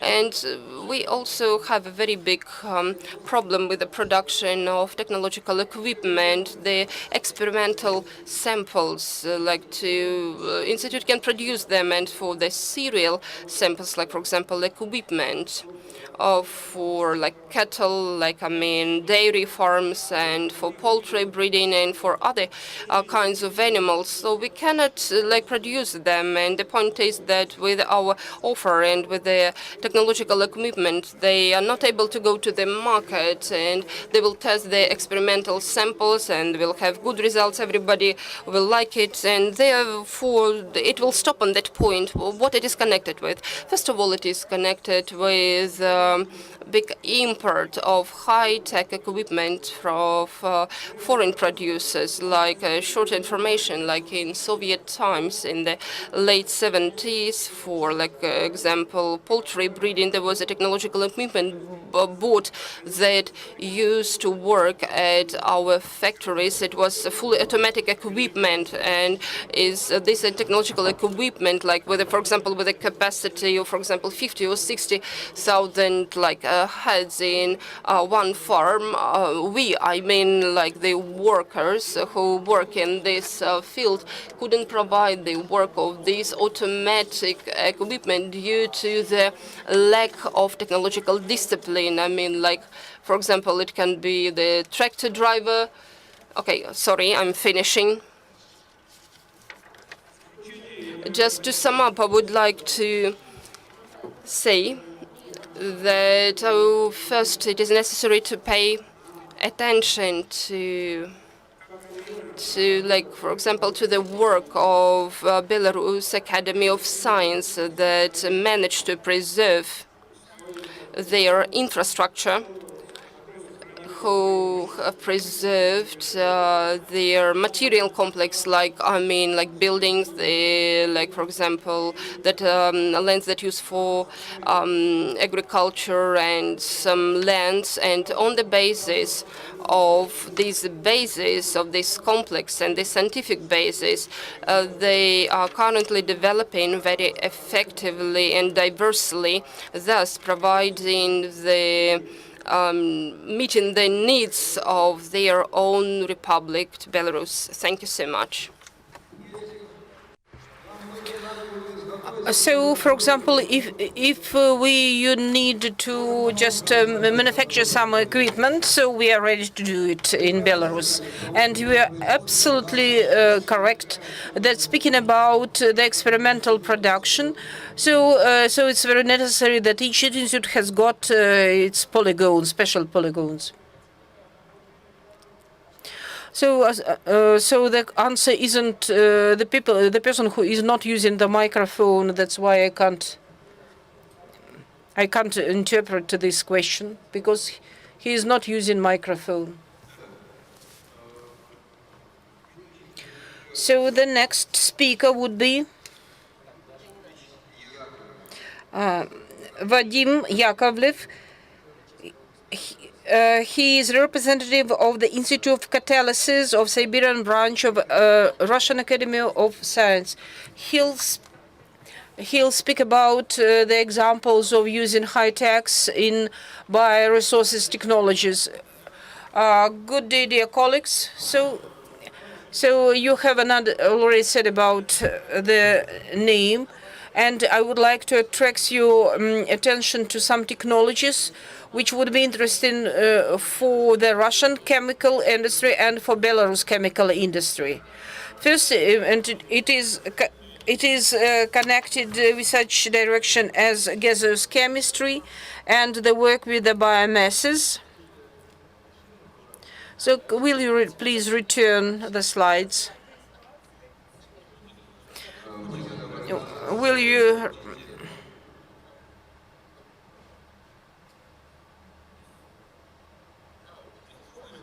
So can I use this gadget? First, I'll say about some sources of the gaseous raw materials and of some examples of recycling of methane and ton gases. Because I think that you know, because of the main components of methane in the natural gas and in the neighboring gases which are used in Belarus as well, there are so-called liquid gases. I'll return.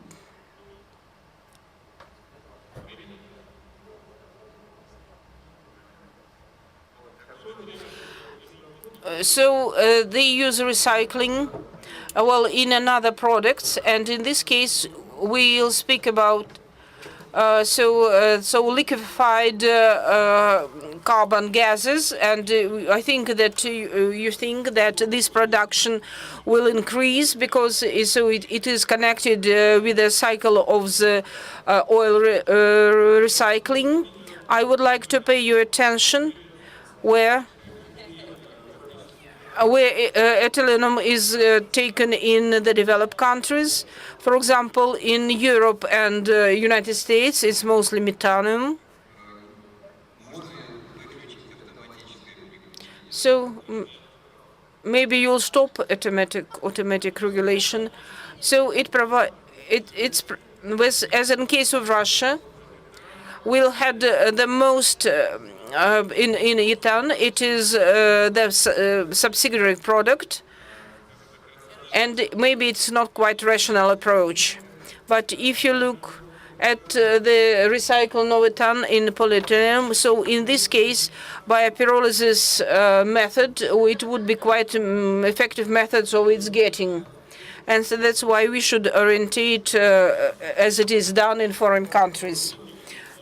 Because in this case we have got a quite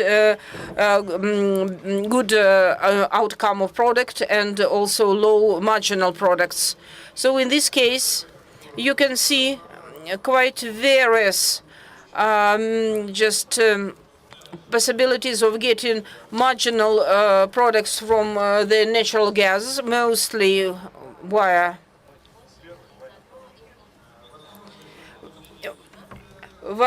getting the synthesis of gas. Really open it again. So in this case, you can get so highly molecular polyethylene and other marginary products.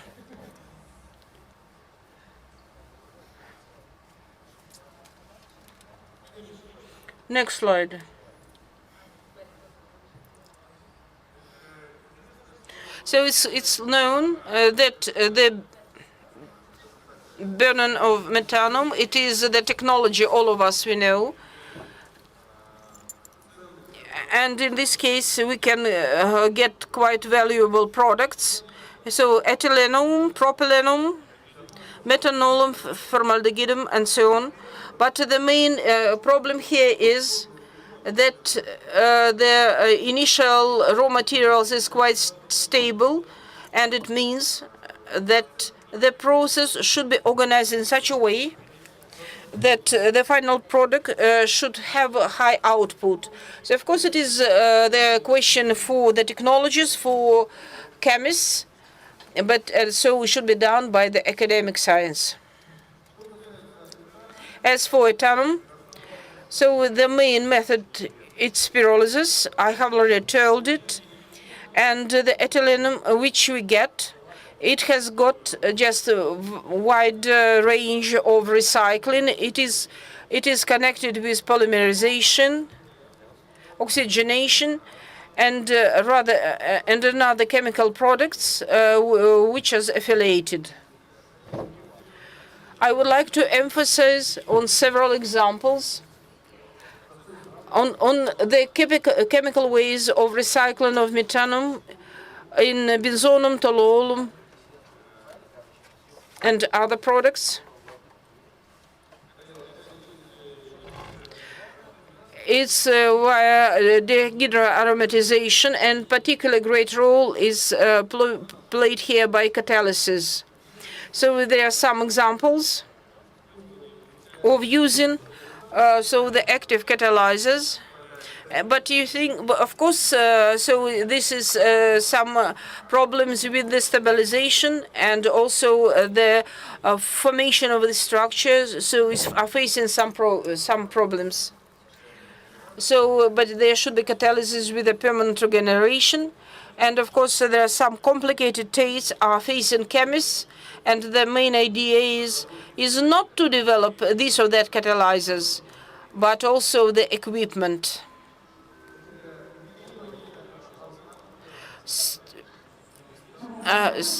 So, and here this is the process which should pay particular great attention by chemists. Here we should underline that at present now process are on the stage of laboratory development. But if we speak about the fundamental research, this is the direction we should pay particular attention. And so this is the main so it is the getting the stability of catalyzers higher. So the development of gaseous chemistry process, and they're dealing of getting with this is one of the example. So this is the traditional method of getting methylenum spirit and ethylene and vinegar acid. So we can see it as a multi-stage process. And of course, now we have got technologies which can allow us to get ratio between ethylene and vinegar acid, and at one stage, so such products are got. So the next example, it is getting of acrylates by gaseous esterification, and here there are three main technological lines, and so we will just afford you so that one stage gives us possibility to get acrylium and then acrylates at the purification. So quite interesting approach of getting methyl ethylene. So while condensation of acetonium and metalonum, and so it's quite cheap products. So while we use quite good process, and so in this case we'll get substance for chemical synthesis.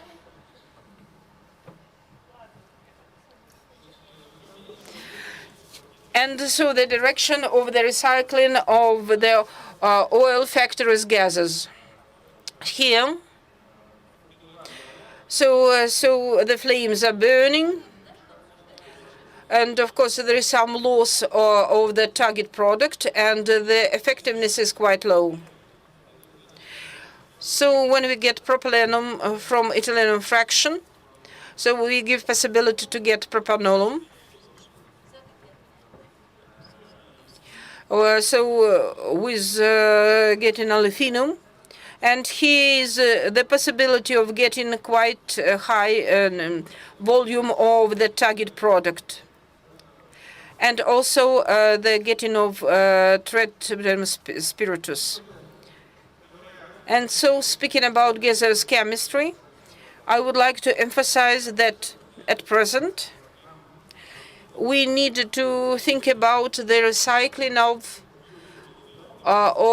light carbons, because, for example, methanol, because previously they were not used, they were used only as a fuel, and that's why we're supposed to dissolve such questions of the developing of new types of catalyzers and to get the effectiveness of the process in general. And now, so the digital chemistry, so now now it is starting to act and to rule, and it gives possibility to accelerate the development of the technological process for using chemical modeling, so studying kinetics, and so it is the fundamental works. And that's why, so using digital modeling, it is the topic, the issues should be taken into consideration while developing new technologies, and several slides concerning the recycling of biomass. So it's quite easy for Belarus and for Russia. We have got a lot of raw material, and so the biomass can be recycled, and so we'll get quite a lot of final products which are connected. So which could be get via hydrolysis, thermal methods, and here we should know. So what is quite economically and here we should take into consideration that the recycling of biomass processing, so it should be integrated, because the existing infrastructure of old refinery, because in this case we should create new capital and create it. Maybe it makes no sense.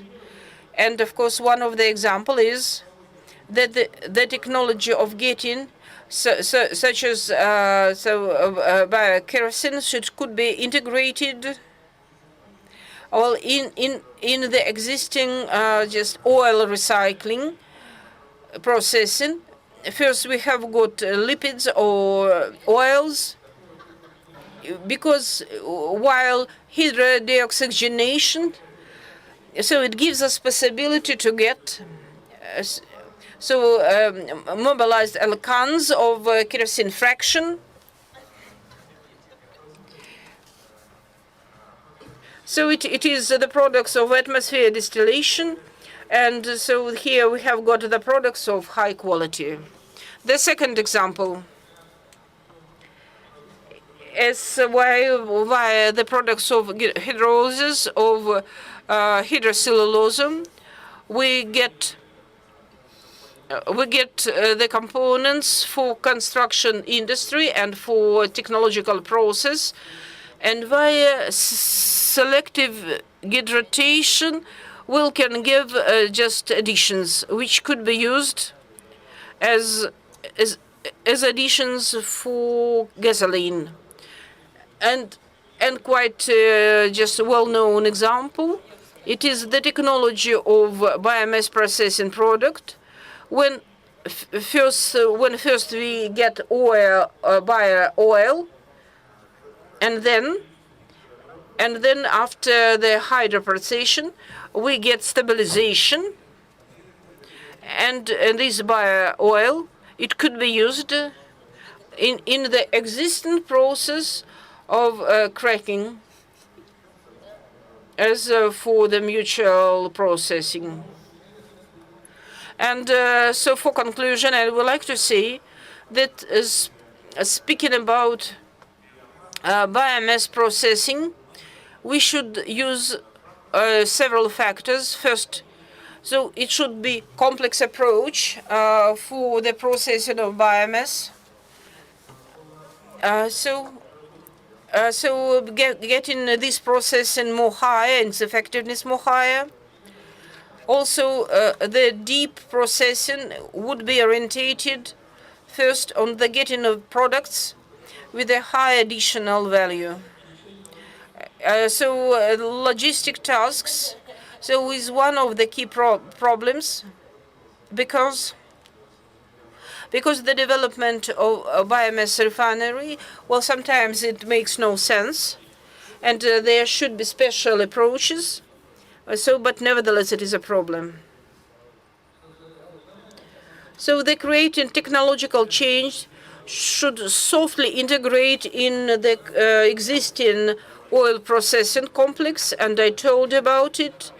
And that's why we shouldn't orientate on the final just products, because it could be some intermediate products, but we should think about economic and technological sense. And of course, no one has rejected effectiveness, and we should strive to the technological level of processing, which has got in oil processing. So these levels are approaching each other, they are getting nearer to each other. And so let's hope for the best. Thank you for your attention. Thank you, Vladimir Anatolyevich. So here is Sidorenko Alexander Yurievich is also here. I guess you should talk to him because your topics are actually interconnected. Oh, yes. I guess, we have already, we communicated and at Mendeleev's conference. I believe that it can be a very good start for cooperation. Thank you so much, Vadim Anatolyevich. And yesterday it was discussed, and I believe we need to very quickly to activate such work in biomass and as well as oil, gases, and in Belarus the oil processing industry is very well developed. And if you have some problems with initial raw materials, so that after that the other types of materials are accessible. So when we have forest chemistry, and forest chemistry here is also in decay. But before that, we need to solve the main issue, to have mutual work, to joint work. We need to formulate the task or the challenge. And as soon as we formulate it, about 20% of work is done. That's 20% of success. And now you specialists specify the task. So this is the issue that can be solved. But the problem actually should be formulated at places. The task is formulated during interaction, the process of interaction. So therefore, we conduct seminars, and I guess we will conduct seminars on forest chemistry and biomass, on its processing. So please be prepared. You have international experience of organizing international seminars, and as well as so you can have bilateral seminars. Well, thank you so much. Thank you.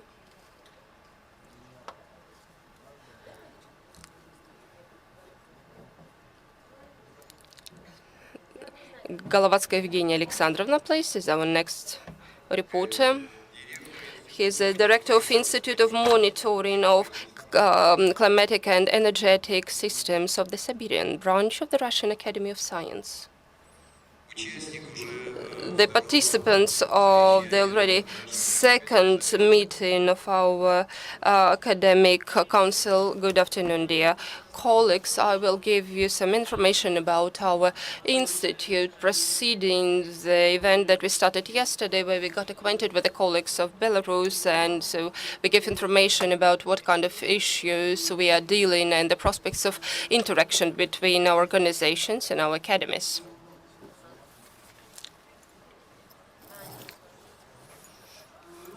Our institute has a rather difficult history. It was created, set up in 1971 as a construction bureau of like optics with the Institutes of Optics of the Atmosphere. In 1992, it was reorganized into the Scientific Institutes of Optica, and in 1997, after the attraction of a lot of research fellows and leading scientists, it is called the Institute of Optic Monitoring of the Siberian branch. And in 2003, after the joining of Tomsk branch of the Krasnoyarsk Institute of Forest, it was renamed as the Institute of Monitoring of Climatic and Ecological Systems.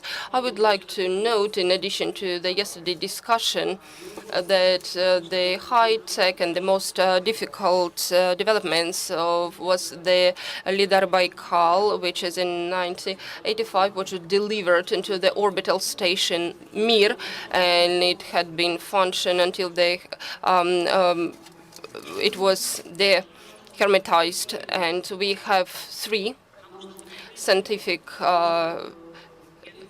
departments of geophysical researches and of scientific equipment research, and we work in the field that I have mentioned, which is scientific of monitoring and climatic systems and changes, both influenced by human factors and like climatic factors, and creation of new equipment to control the environment. In addition to that, we have the applied research, like for example the development of new technologies, of like also some tools of optic and radio waves and acoustic effects, also for the control of the states of like natural and like man-made systems, and also like ecological and the rational use of forestry, and also the cedar and the development of some types of cedar to have some elite landscaping and probably to create some cedar farms. And on the basis of our institute, we have geophysical observatory that was in the list of official station of Roshydromet, and now it is a kind of observation point for the monitoring of environment, and also which is a field for experimental studies, including the tests of new appliances that are being developed at our institute. And also we have the 4 kind of fields, which is Vasyugani, which is developed on the Vasyugan swamps, where we have tests of how the bogs and swamps they function and they develop. So this is Vasyugania. Our field and geophysical laboratory are in the project of Pan-Eurasian experiment. And they are included as the main fields where it is possible to conduct international researches. So we have Geosphere and Biosphere field cedar, where we have like different cedars and their hybrids, and this is where we actually try to have a new kinds of cedars. So this is an also biospheric field Tayožny, where we actually study this Ussurisk polygraph. So this is a kind of a bark eater, that is an insect that actually does a lot of harm to our forests. And in addition to that, also Kireevsk, which also influences the monitoring of geomagnetic fields of our planet. And in short, this is our main result that can be defined in the following way. On the analysis of the global data, we have the analysis of the climatic changes in Siberia, and they also have some specific laws and so creation of new appliances and information technologies which is used for monitoring and probably forecasting of new changes and also the effects in Siberia. And as for on the basis of research of Big Vasyugansk Lake, bog, sorry, and we have also made the local and also the construction of the greenhouse gases, which is also very unique for Siberia and for Russia. And also we created a new clone archive of the cedar pines to study the reaction of plants to the change of climate and the analysis of diversity of morphophysiological and molecular actually level. It gives us an opportunity to have a new types of cedar.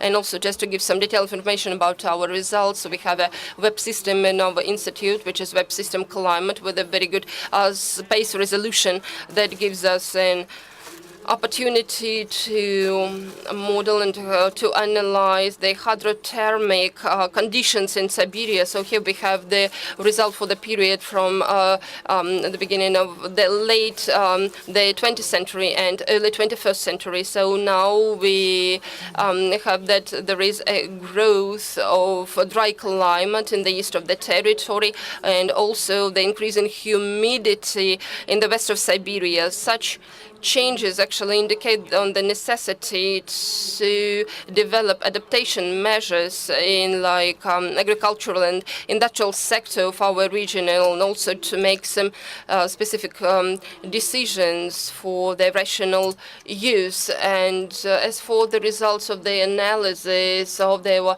Earth observation and satellite data, we have found out that in the territory of Altai, the glacier,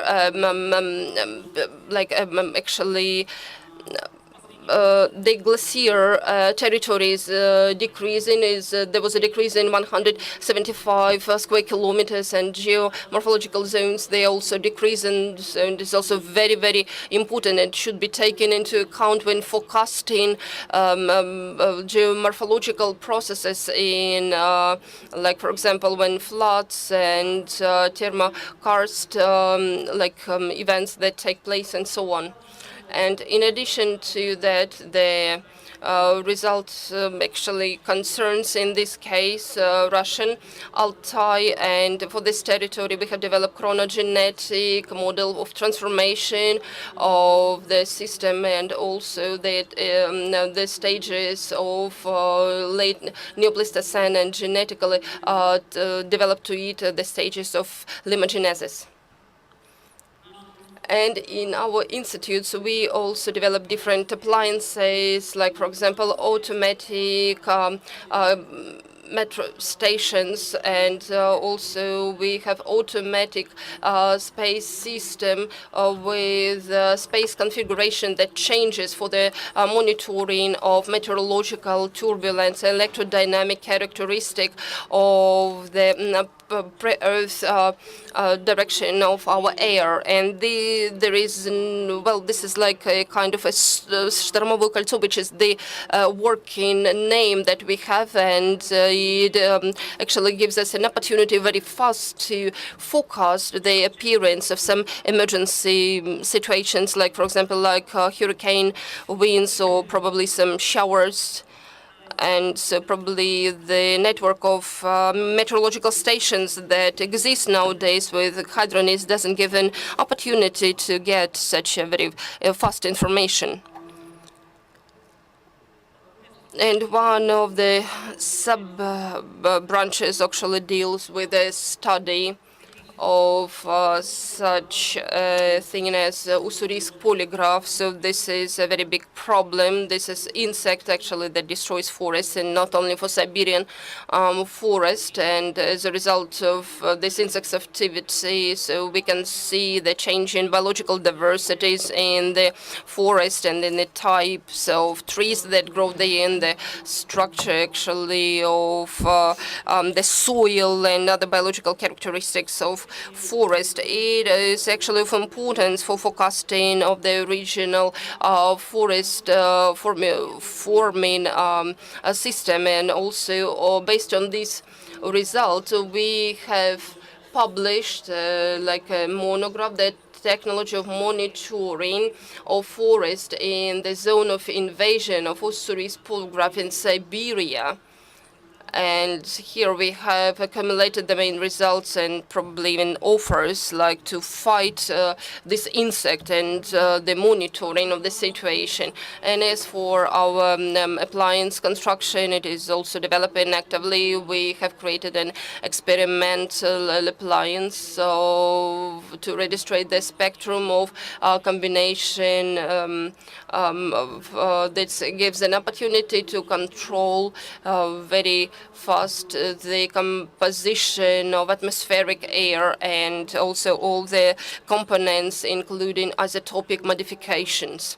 And as for the sensitivity, it's divided two orders increases the existing foreign analogs, and we have also finished the development of apparatus complex to monitor the dangerous lithospheric processes like in a radio wave method, and we have created a network of impulse electromagnetic registrators of the field of electromagnetic fields of our Earth to monitor the changes. And here we have the places where we have actually placed them. And on the results on the test, so we have also control of the like gas pipelines. And a few projects that we are actually involved into. The first, this is a targeted program with the development and creation of automatic meteorological station of Arctic for the Arctic territories and North Sea corridor, which is called Arctic Meteo. And now with the creation of such station will give an opportunity to get some additional information very fast when you when researches are conducted in Arctics and near Arctics. And now we have the organizing the network of agrometeorological monitoring in the territory of Tomsk region. Now our institute is taking part in it, and also the some enterprises of Tomsk region. And the project actually involves the thing that it has a kind of a three-level system, and also that's some meteorological station installment, which is the largest level, which is after that we have agrometeorological posts, and after that meteorological like zones, so-called, that actually control, as we can say, that can give detailed information, that temperature, humidity of soil at some specific fields. And as for the appliances, that we are also making an agreement with Gazprom-Neft on the development of technology of laboratory complex of diagnostics of non-conductive materials and the electromagnetic meshing. And we, Gazprom is also interested in our developments. And now we are working on testing and modernizing of new appliances. And as for the promising directions for interaction between our institute and Belarus Academy of Science, well, actually in all our directions that we work on within our institute, this is we can organize any types of monitoring on like forestry and on like swamp ecosystems. We can interact on any aspects as well as industrial and agricultural sector, and also we can have that specific group that is also involved and can carry out the assessment of ecological impacts of some of fires and the natural and man-made like catastrophes. And also our scientific appliances development, it is also being developed very, very good. And when we set a specific task, it will be possible to elaborate all these issues that may arise. Thank you so much. Thank you for your attention. Thank you. Thank you so much. So just a small commentary. So just in addition to what you have told, so friends, at the Academy of Science of Belarus and in the Russian Academy of Science in Siberian branch, so they are developing maybe in small series, but very important appliances. But so the information isn't widely spread. So as for the advertisement, there should be, well, maybe just printing some booklet, because what is necessary for agriculture, and we have got some appliances, and you have got, and just for us to have opportunity to see just how to make a choice, and so if you take in the initiative to be a coordinator in just appliance construction, building, so in just gathering the material, of course, will help you. And I think just the same could be done with us. And I think that we have got the representative of our research institutes, and there was a discussion yesterday.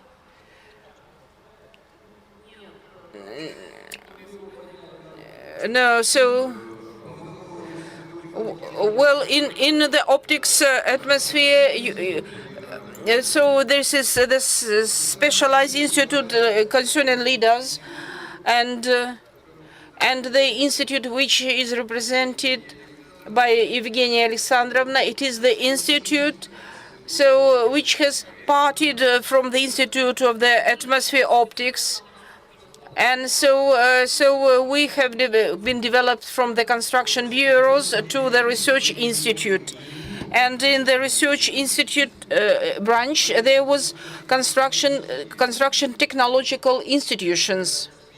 It's a sort of a mixture of a research and construction. So with good productive basis. And we had a lot of institutes, and thanks to God, they are preserved now, but now they are renamed. Am I right? Yes, you are. Just the same. And also the Institute of Forestry, located in Gomel. So environmental study, and so everything is quite interesting. So maybe there is quite a lot of issues we are going to discuss, and it is just would be a new story. And also we have got the Institute of Ecology and Systematics of Animals, and it develops biological means of special infections, which selectively just they infect just harmful animals, but it is connected so with the climate change, and sometimes it's very difficult to cope. So it is the problem which is very important for our countries. And also we have got Swamp Institute, and you had such kind. You had a swap station, and also we have got and now it is the Institute of Agriculture. So just the same institutes but renamed, and so the integration could stimulate a lot of problems. And so maybe using not very just big resources. What we need to cooperate together and to formulate the main issues. Thank you very much.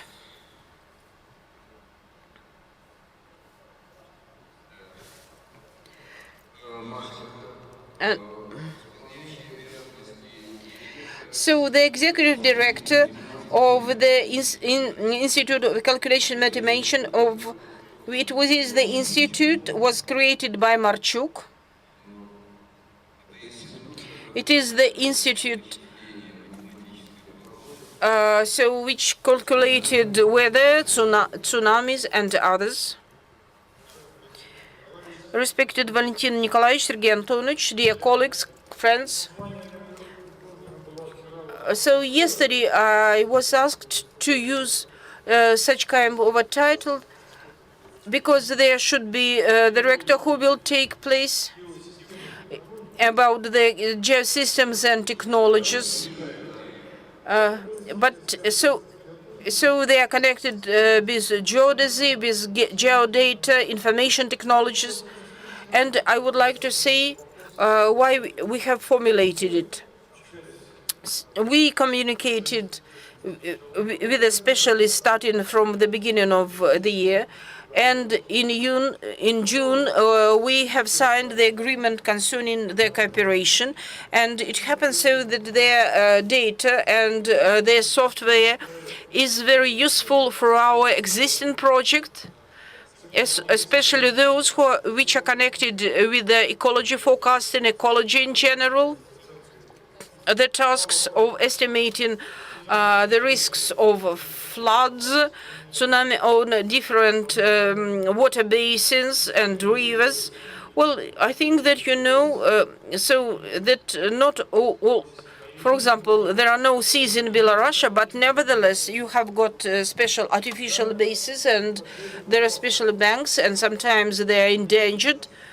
And that's why our just interaction so will make the possibility for estimating rings.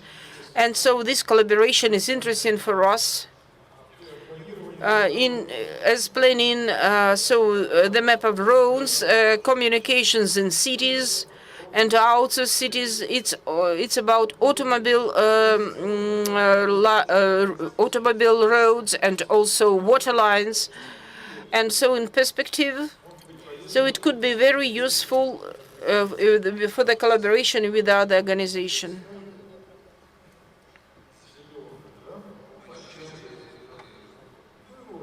So this is the main direction we're dealing with the Siberian University of Geosystems and Technologies. Its intellectual system of forecasting of ecological situation, the analysis of the monitoring data of territories pollution, the recycling of and consideration of airspace images, the forecast of floods, the development of 3D supplements on the basis of the software.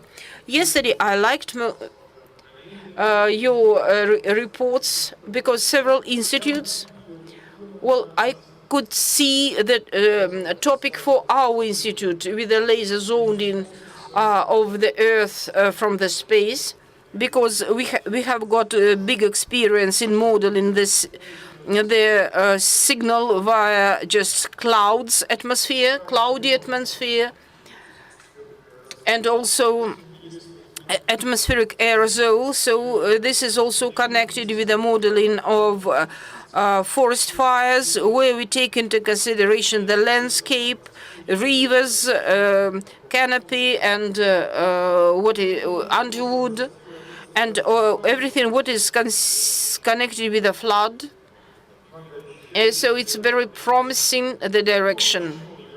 Well, I usually start because we are called calculation center. So Marshuk just created our institute. We had the park of just calculation machines, and now it is supercomputer center. Maybe our equipment isn't of the highest standards even in Russia, but it's working at full swing, and so it means the institutes, the universities, those who work with us, so they need another resources, and we have got highly qualified specialists who can provide the sustainable work of the equipment. And so this is the main topic of our Technoprom. It is the digital transition and using together with the computer experiments.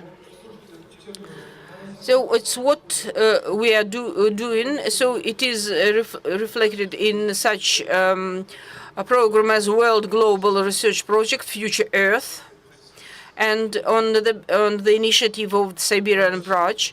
So about the ecological monitoring, forecasting. So I try to convey the main sense and one of the direction, and in reality. So it is one of the leading one. It is the provision of the sustainable development of the state territories and just lower objects. So it's for smart city issues, and one of the topic is the development of the methods of evaluation and prognosing of the quality of atmosphere in Novosibirsk city agglomeration. But such topics were indicated in our negotiations with another institute.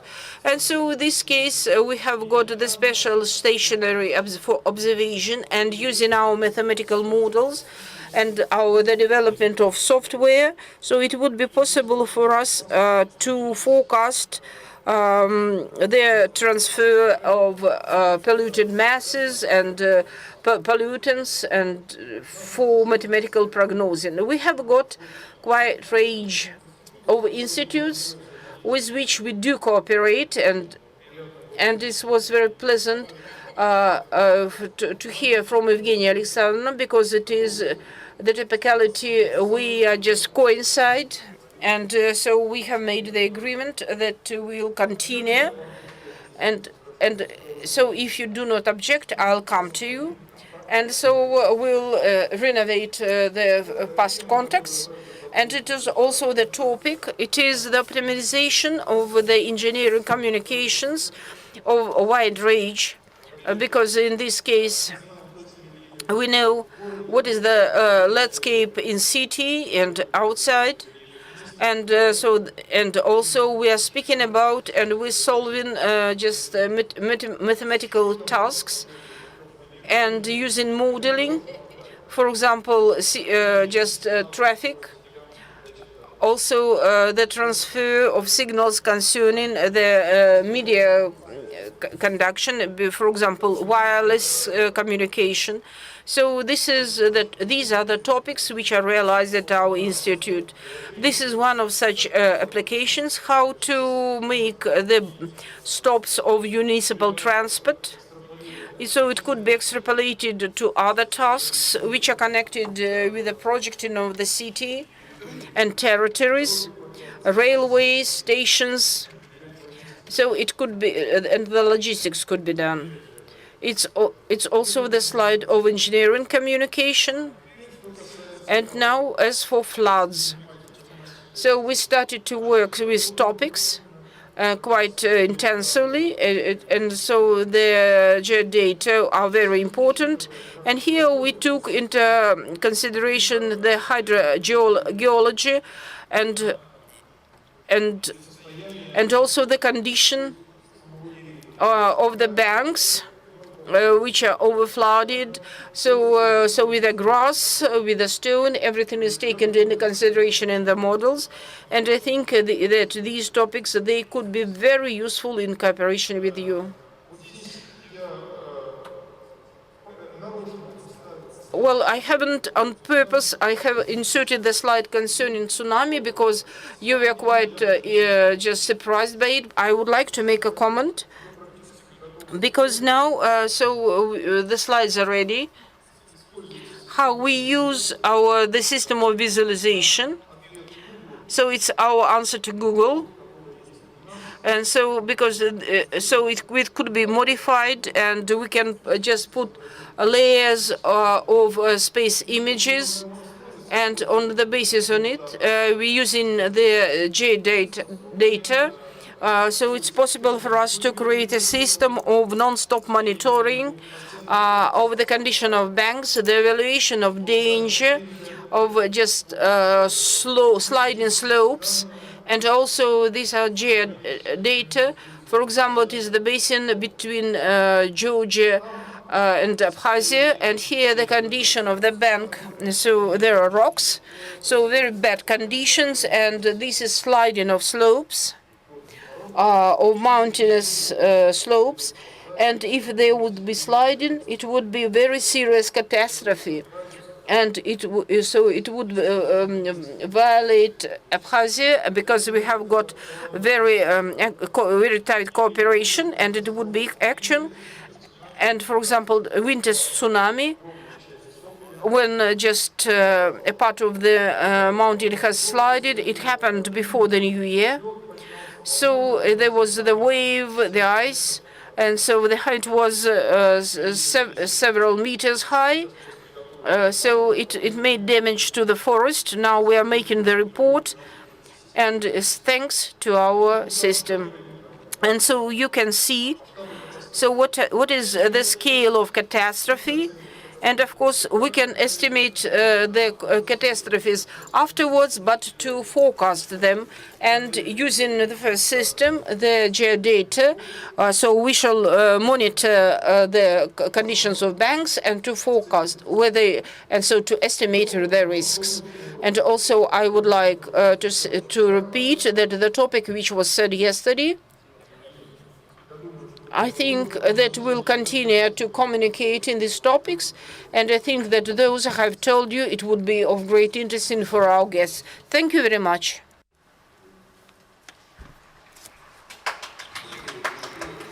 Thank you. And as for from those people who decided to make report, Dmitry Vitalyevich Lisinski from the same university, is this person here. So would you like to say a few words? So would you? And now, so please proceed to the stage since it is the same topic. Let us have a look at this presentation, and after that we have another reporter. Dear participants of the forum, so since it is very good conditions, since the university was mentioned in a very good terms in terms of cooperation, this is like a digital deposit. And will you please pay attention to the fact that the concept of digital deposit is also like a kind of a private case of a larger global concept of creating of a single information space of territorial and production space that actually got some names like, for example, digital city or digital production or digital factory. And it is one of the illustrative cases, and based on it we can show where the implementation of this concept is moving to. So since the time is limited, and I would like to miss the quality part of the issue devoted to the creation of this digital deposit, I would like to give more information to GGICs and to technical and technological details. So this is the concept, a kind of a universal concept of digital deposit, where we have 5 groups of venues that are actually subjected to digital transformation. So this is like in general indicators that give an opportunity to assess or to have a look at the venues that are subjected and the processes that are subjected to digitation. And here we have enlisted the effects that whether probably they get or we would like to get as a result of these digital transformations. So you can actually easily read them. They are quite clear and understandable. And here it is very interesting. What is interesting in this slide, the technologies that we applied and these that were of real interest to our mining industries, and they actually use them in one way or another. What technologies are mainly used today in digital deposits? As you see, visualization of seismic activity, 4D visualization, big data analysis, and mobile applications, and robotization of production, and digital marketing and sales, the technologies, blockchain technologies, and the solutions in the cybersecurity area. So here, this slide is very interesting. I mean, let us have a look. And here we enumerated all the new things that are interested to us in terms of transformation of our economy into digital economy. And here we have the percentage, the companies of the world that actually invest into different new things like IT technologies, for example. Will you please have a look? The indicator of investment is one of the most objective indicators of interest to different technologies. And if we see the first three technologies, and so these are technologies that are of priority today and they are of a current priority, and within 5 years the people are going to invest into them. I haven't mentioned them. In a blue we can see what is currently relevant today, and a dark blue is investments in the next 3 or 5 years. And as you see the way it looks, so the investment in percentage of the companies actually fall, but it is determined by the fact that the technologies of the high growth appear, and the attention of oil processing companies that actually goes to them, like robotic techniques and drones and artificial intellects and different other technologies, they actually go there. And as for the conceptual and probably some basic things that for oil industry in the world, augmented reality for consulting and actually training specialists, and predictive analytics for the organizing of repair works, digitalization of deposits, and also the use of Internet of Things and mobile application.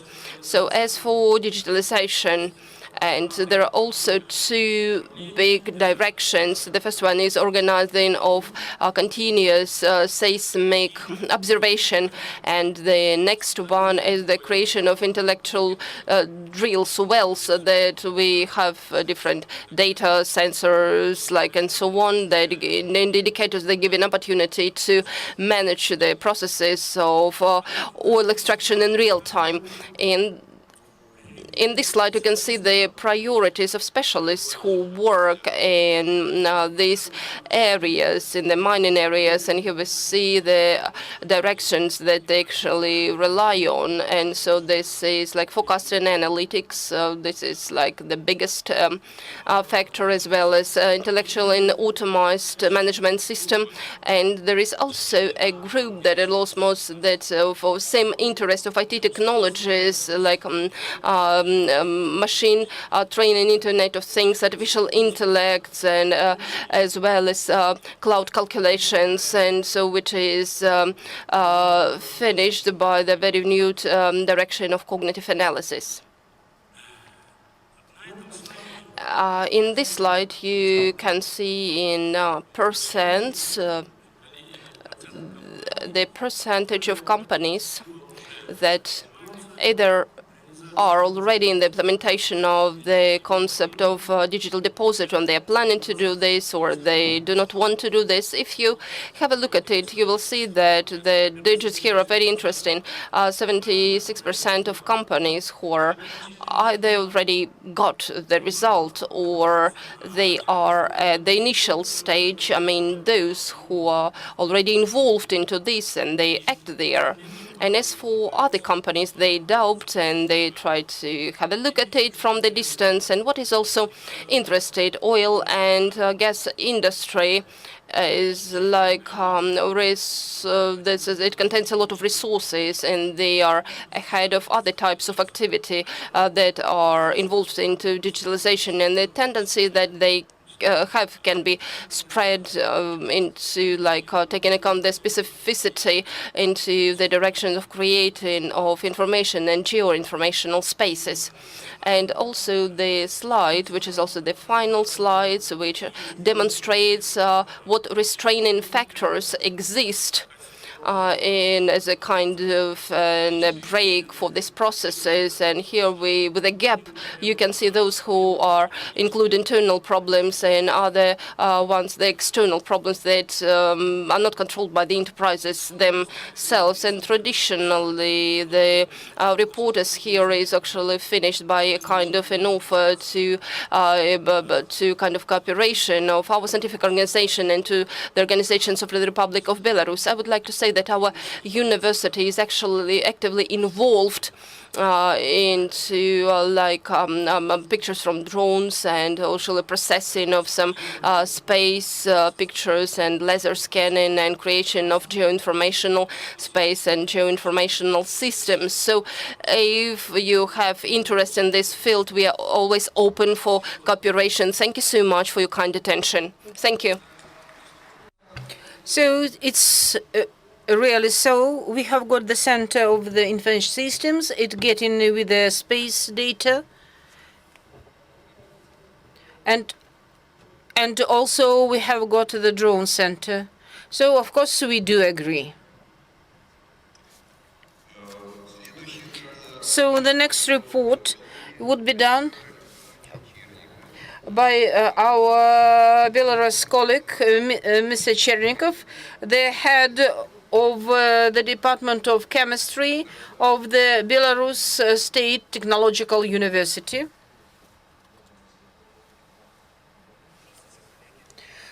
Good day, colleagues. I would like to tell several words about their research concerning the galvanic surfaces and covering, because now we are not interested in mono covering materials, and now we are just looking for new materials, and in order to make the covering more stable, more just fast. So in this case, we use the composition, just covering, so from ultra-disperse diamonds, and such example could be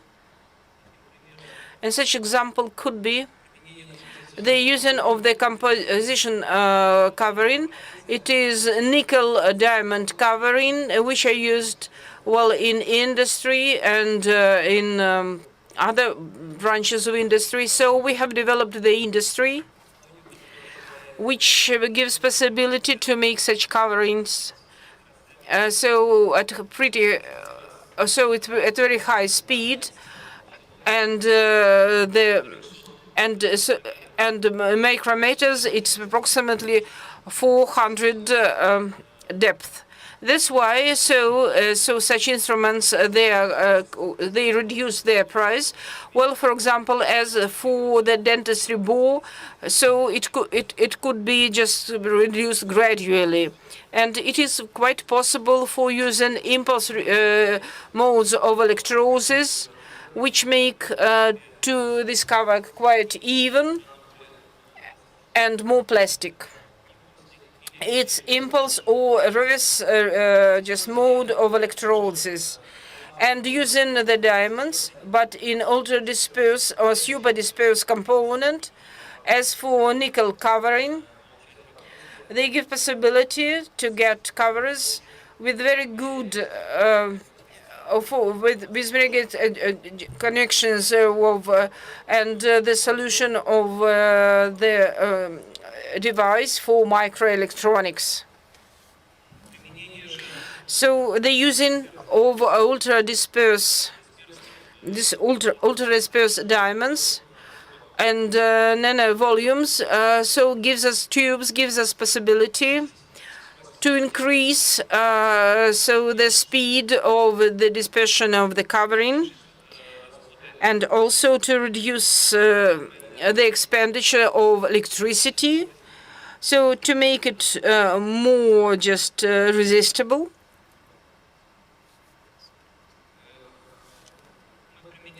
So we use this chrome covering for the gradient surfaces, for the inner surfaces of tubes, and so we got results which give us possibility to make these coverings up to very complicated profile with a great disperse possibility. Here you can see some data concerning the chrome covering.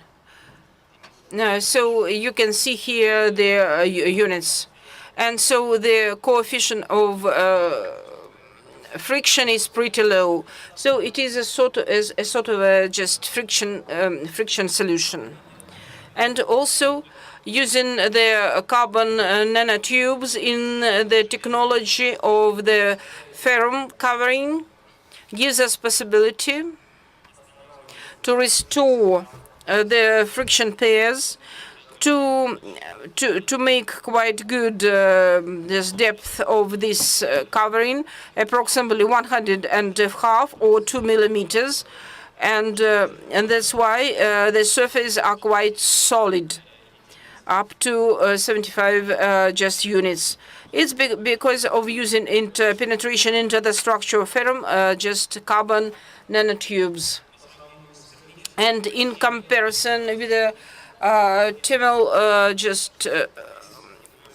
so here we can't observe the changes in this morphology of the ferrum, the structure of the ferrum, and so it is indicated. And here you can see the products which you can get. So it's agriculture, railway. Different agents, they were restored and they got a higher resource. And in continuation of this topic, it is the modification of the existing ferrum covering, and so through the electrochemical influence. So in this case, we get just very solid black covering. They're of high resistance, and they can be applied everywhere. Well, for example, in solar panels, and in military industry, and in other surfaces which just use the absorption of light. And here, so this is the temperatures in comparison with the chemical process are 60 degrees lower, and that's why they happen quite quickly. You can form quite thick, up to several dozens micrometers, so the films of the ferrum oxide on the surface. And just also, so the technology of polishing, and also of the aluminum and copper alloys, and not corroding steels. So they give us possibility to conduct this process practically without previous chemical observation, and it's why so the surface are very perfect. Thank you. Thank you for your attention.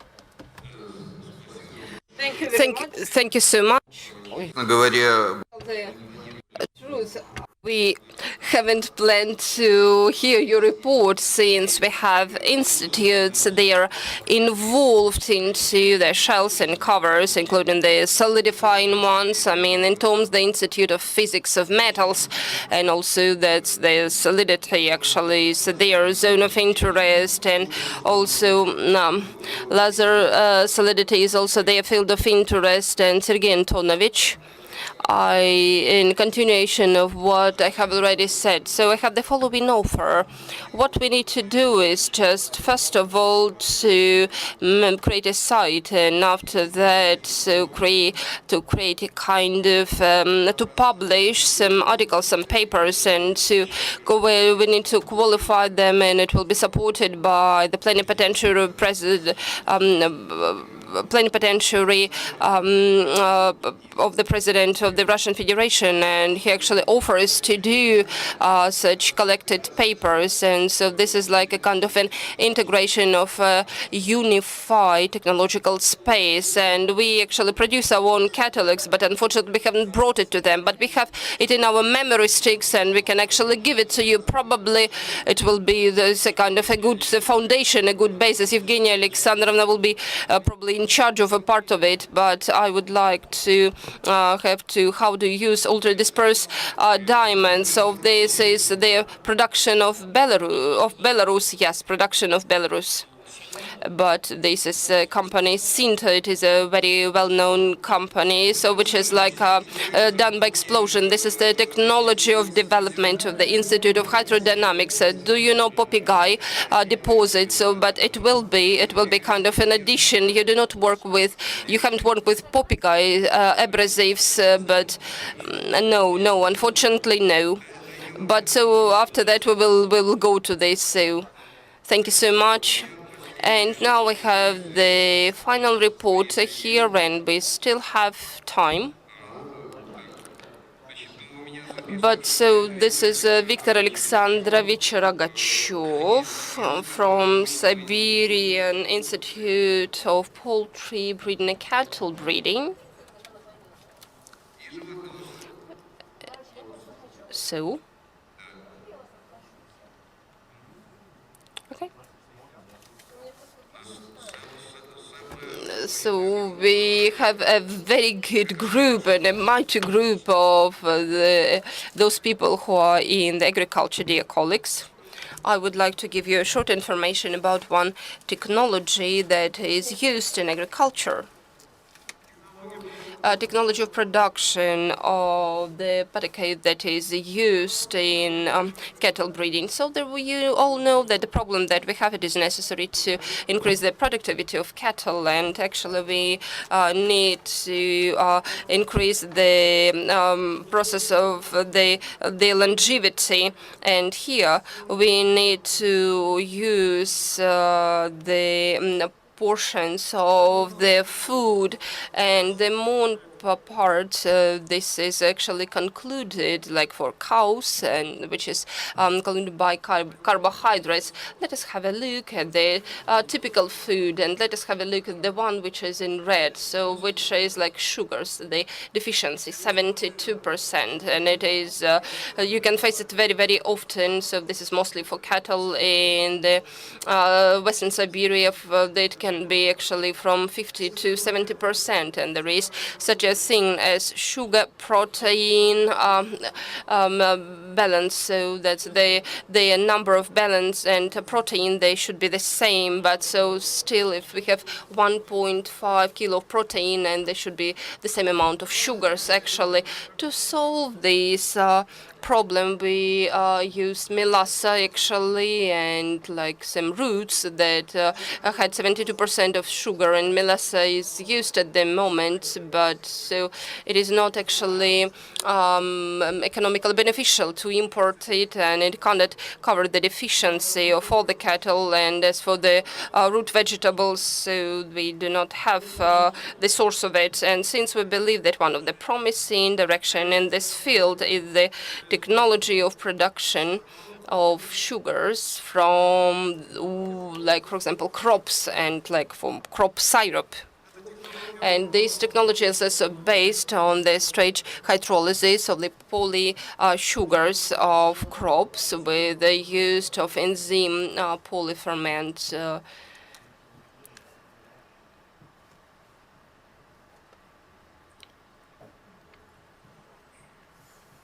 I will miss some of the slides.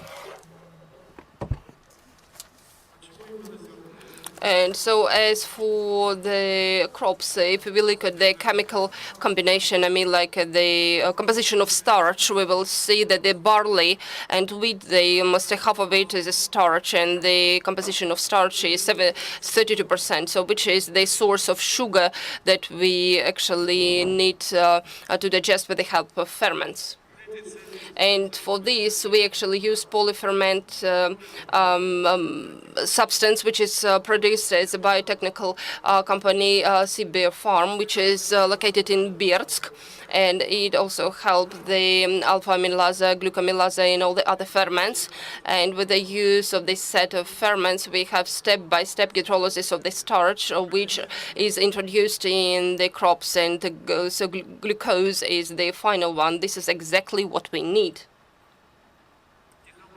And as for technology of production of the syrup is very easily reproduced, but we need some specific equipment. Here is you can see the example of such an equipment and the installation of some liquid food like so this is like a dispergator and electric agent. And due to the use of all these factors, such as cavitation, destruction of it, and also actually the virulent mixture of it. So this is what we have, the fermentation of all the parts of the starch that I'm talking about. And also to implement such technology, what is necessary? So we need corn, so we need wheat and water. So this is 65-45, and we need to understand that it is impossible to have good products from bad raw materials. So that is why we need to control the quality of the raw materials that we use for these purposes.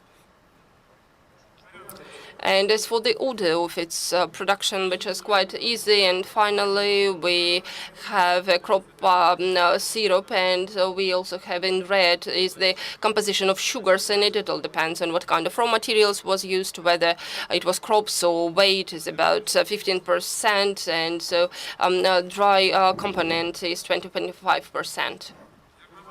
As for crop syrup, it has a very good taste, since so they have glucose and maltose fraction. It actually increases that the way that cattle actually eats it to 20-25%, which is also important since we actually have a decrease in losses.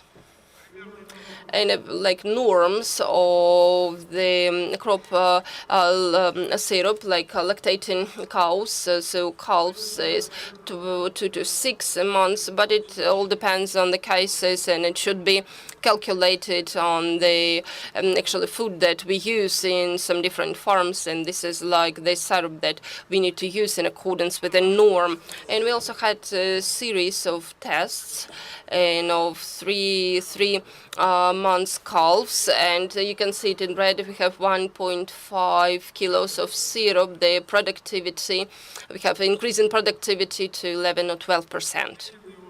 And so long-term test on lactating cows, 5 months. So this is also a syrup, but the syrup in combination with carbamide, so which is the source of nitrogen. And so this is a 10% increase. So why do we have an increase? And the case is that we feed not an animal, but the microflora which are in their stomachs. And so if the organisms feel good, the animal feels good, and it has productivity. And as soon we give syrup, so we have infusorious increase in 13%, with cardamide, this is 4 times increase. And as for the calves, this is long-term experience, more than 500 days. This is what I was talking about. Microorganisms is the basis on the production of dairy production. This is a guarantee of productivity and health of cows and so other animals. And here in this technology, we have a novelty which lies in the fact that in the processes of the syrup production, it can actually be used. There's some deficiency elements of food which is used for cattle, and the combination of sugars as energetic material and nitrogen components, which also gives an opportunity to create good conditions in pre-stomach departments, and it also increases all the indicators that we need, and also like the addition of some missing elements into syrup, which also gives an opportunity to distribute them correctly and makes the process of mixing them more technological. And it's also we have some patents on it. And specifically in Novosibirsk, we have the equipment of this crop syrup. This is a Koltsevoi Anatoly Vasilievich firm technology company. Those who are interested, you can write it down and contact me. Thank you so much for your kind attention. and it can be very interesting for the specialists. And we have the center in cattle breeding, but I believe we need to deliver this information. Do you have like anything on paper? Do you have some information, any information on paper? Yes.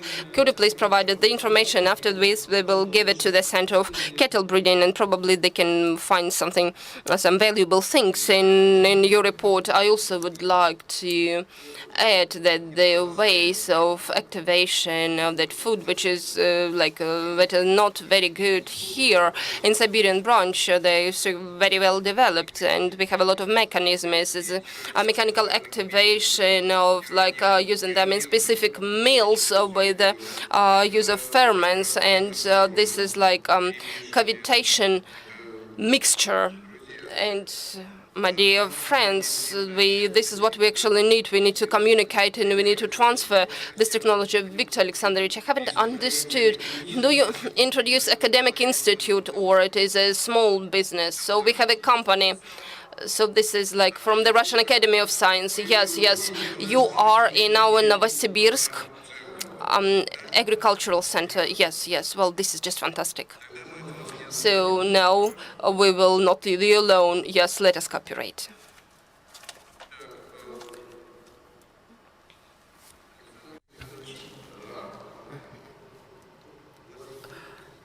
So any other speakers?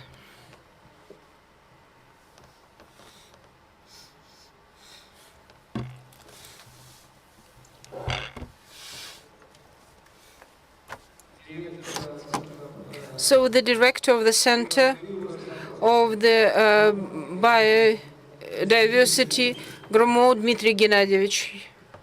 Dear colleagues, well, so it won't be just a report, but it's sort of a remark in the discussion, because yesterday, so we had very long discussion, and we were working quite long.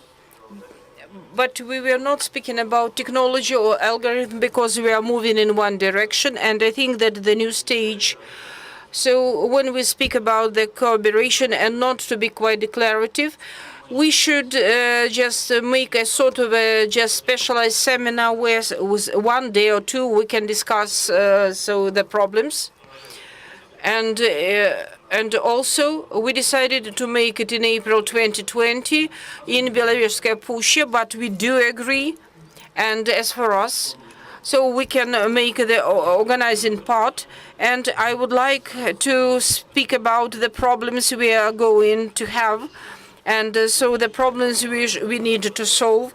But because yesterday in my report I said that on the territory of Belarus, so the Siberian branch of so if we compare, so they couldn't be compared. First, how is it to get a non-cloud mechanism? Also, it would be the question of large data and memory, a big volume of data, and also it would be necessary for us to use the capacities of supercomputers or cloud technologies to solve this algorithm. So because of the problem of big territories and mosaics. And also it would be the question of analysis. It's from the behalf of mathematicians and those who will provide the initial data, because there should be some representative picture, because if you can do it in Belarus, but it should be done in Siberia as well, concerning their representativity and monitoring.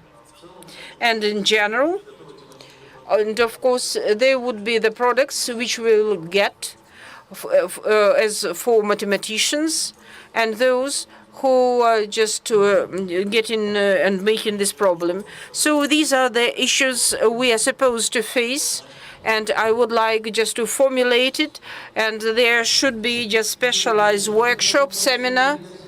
Well, but these are not issues for not the whole, but for the specialists, and I think you will speak privately to the specialists, And as for distance zoned in Belaruskaya Pushcha, so we should be ready for it because it's very serious event.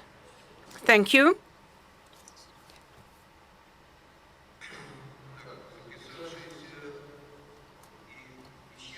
Well, now, we have finished.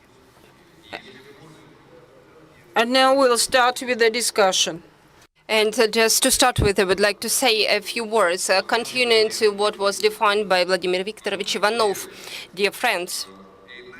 And we have a task in front of us to try and to do some unified scientific and technological space of our union state. And as Vladimir Viktorovich said, we need to use the same way as it is done in the European community. What is also significant here when we speak about some fundamental study, and some fundamental studies are not published in the open access, and so still this is a they do not create this unified space, and so we have the unity at the moment when one country has some tasks, probably they are fundamental, but probably that's they are can be a kind of a task for research, and they try to solve one task, another one is solving another task, but the results can be used in both countries. And so here we repeat the same mistake again. We haven't solved the problem of transfer of intellectual property within our union state. It is a surprise, but it is a problem. Vladimir Viktorovich, am I right? We haven't solved this problem so far.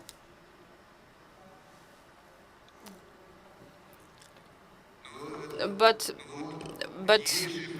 without, unless we haven't solved this task, we will never be able to create a unified space. We have actually said we have positioned this challenge, but so still the position is still there. I believe this microphone can be used. So I started this discussion. We have 25 minutes, and after that we go to the second floor to the governor's welcome reception. Dear colleagues, what we need to proceed from is, even if we solve the task of transferring intellectual property, will not solve the problem in general, since it makes sense to move from down to the top. And how do we see the development of science here? Probably to prioritize, like the set goals, and after that to go from fundamental science to technologies. And at one moment there will be an issue of transfer of intellectual property. Let us model the situation. If together we develop a kind of a technology, is this variant possible? Yes, it is.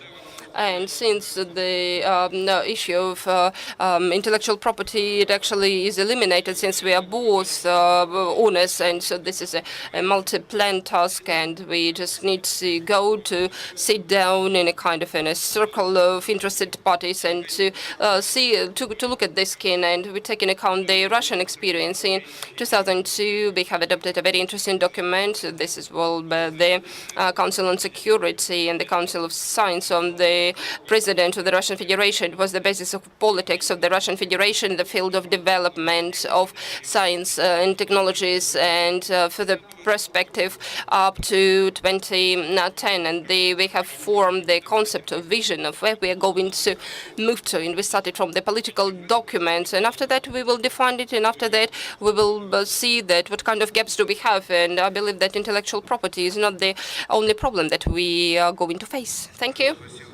Thank you so much. Are there any other people who would like to say their words? Of course, we need to prepare such documents, the common documents, and they should be political documents, and we will not see the unified, that kind of a stream that we are following unless they are created. Let us go back. Sergei Anatolievich, this has said that, yes, now we created it, now we're thinking about it. Let us go from another side. Now we need to prepare it, and after that we will show it. And when we have a document, it is a very different conversation, but we haven't seen the document, and so they will say, okay, guys, you cannot demonstrate anything. So what are we talking about? So is there an academic council? We have a commission on unified space? Yes, but where is the result? And saying they are just talking, if we do not have a document, as soon as we have results, so we will be able to discuss it.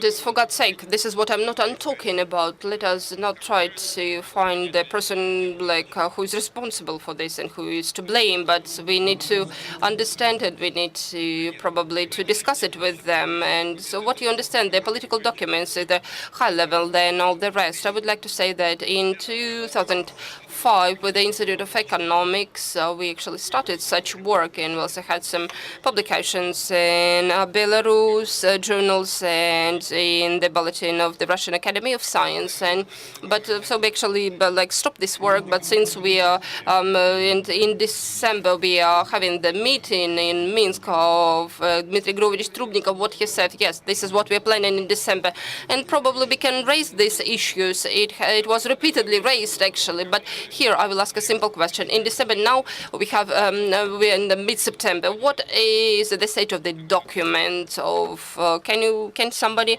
answer this question? And now, so what does this commission do? Does it work? Yes. What it had meetings. It is very good. And so since it is clear that what are we talking about here, we can only regret. Now, unless we read the documents, yes, we have such a documents, but there is some actually points, but unfortunately hasn't been published for public. But so still, if we have documents for a unified space, and as for a unified intellectual space, we have nothing. If this prepares without the academic council, so this is, I do not understand what we're talking about. Well, as you understand, we have so that's a subcommission on fundamental research. They do not unify. We actually can say that the priorities for both countries should be for example, they should be the foundation of fundamental research. And as for the intellectual property, there are different people involved. We are not talking about intellectual property that, academic council, it doesn't have nothing. It has nothing to do with the commissions. Now, let us please go back to the issue. The issue of intellectual property is another issue. Now we need to understand where our mutual science is going. What are we working for? This is a unified space, and whether we are constructing it or not. So, let us say that we have 7 priorities. The last year, the president gave us the vector for development, and now we need to look from this point of view what we have, what our colleagues from Belarus have, and we need to understand that if we probably have some gaps, and after that we have to work from the bottom to the top. So yes, it is quite clear. Thank you so much. Thank you. And somebody from the first row was going to speak for about 5 minutes. Have you changed your mind? Okay. Then you would like to have 7 minutes? Okay. Are you also from the university, from Belarus? Yes, please go ahead. Hello. Good day. First, I would like just to speak about the direction, but then I doubt it, because in the Republic of Belarus, so the academic degrees they are not accepted, and I would like to make a report concerning the development of pharmacology. So we have developed the medicine for curing stomach cancer, brain cancer, and also just so for chemical therapy. And so we have got the certificate from EUROS. It had registration in Belarus, but now we are waiting how to organize it. and how it could be accepted on the territory of Russian Federation, but it is not happening. And I would like to have an answer concerning the mutual research concerning in pharmacology together with Russian colleagues. Well, is there anything just in potential concerning pharmacology? First, you should include this development in the catalog we are compiling. But pharmacology is sold on the territory of Ministry of Health Health, because there should be just unified regulations. Because in Russia we have got exclusion, which give us possibility to promote new technologies, because Skolkovo gives possibility to use the technologies which were not certified in Russia. And for example, there is one company from Belarus registered is Skolko, but this is medical technologies. It's not pharmaceutical industry, but it is a sort of a small door which we could use. So there are a lot of technologies in Belarus, and we can use them. Tomorrow I'll meet with the head of Skolkovo, and I would like to discuss this issue with them as well. So, dear friends, so we are just moving to the final part, and we have got the project of our decision. Well, so it would be sent to all who are present here, and I have just made some amendments, because we'll need to address to our inter-academic council. Also, we should add some humanitarian directions, because humanitarian directions, well, are just making us closer, because we have got just common history, and it should be reflected in this document also. What is considered to the papers on special directions, and it is quite necessary.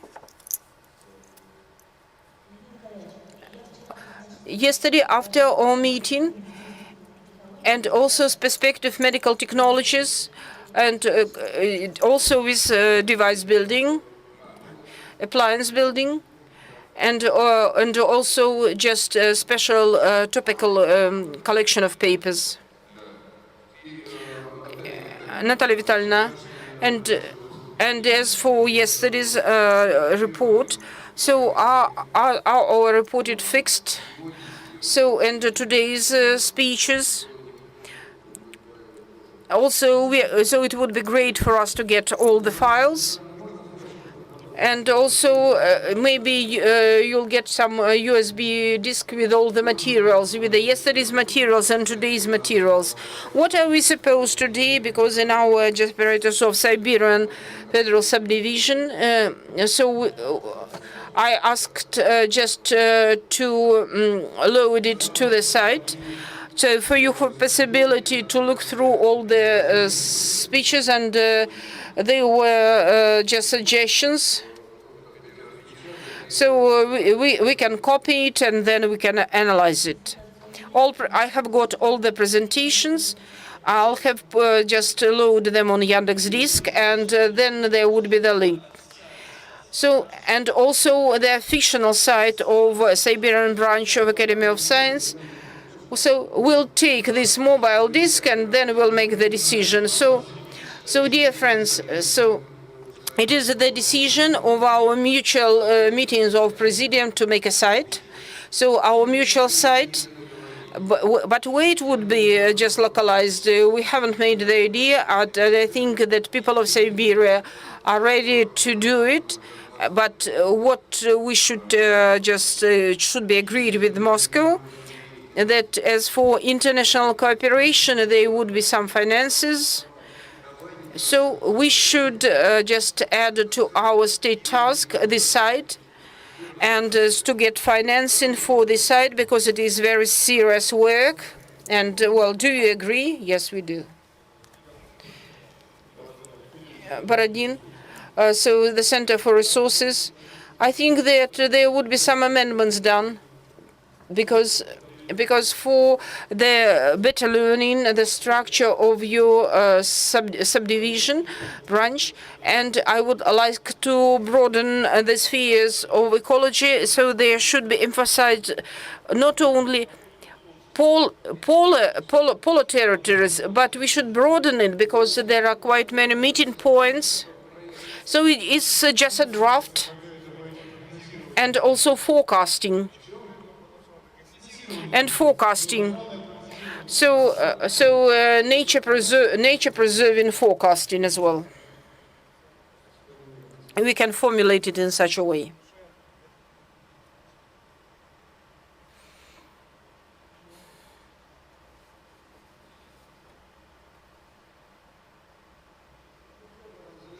Well, I think we could just finish our meeting. So from the Russian side, it was a very constructive meeting. So we worked honestly. So, well, all reports were done. Thank you to all of you. And now we'll go to the reception. So he would treat us. Maybe won't not only see, but we'll also taste. And I think that tomorrow you will have possibility just to communicate further. So, dear friends, see you again in December. And very thanks for those who provided our communication. Natalia Vitalyevna, Sergei Prokopyevich, the group of the international department, I would like to emphasize, but we are just one state. And of course, the staff here in Moscow. Thank you very much indeed. So now please proceed to the second floor.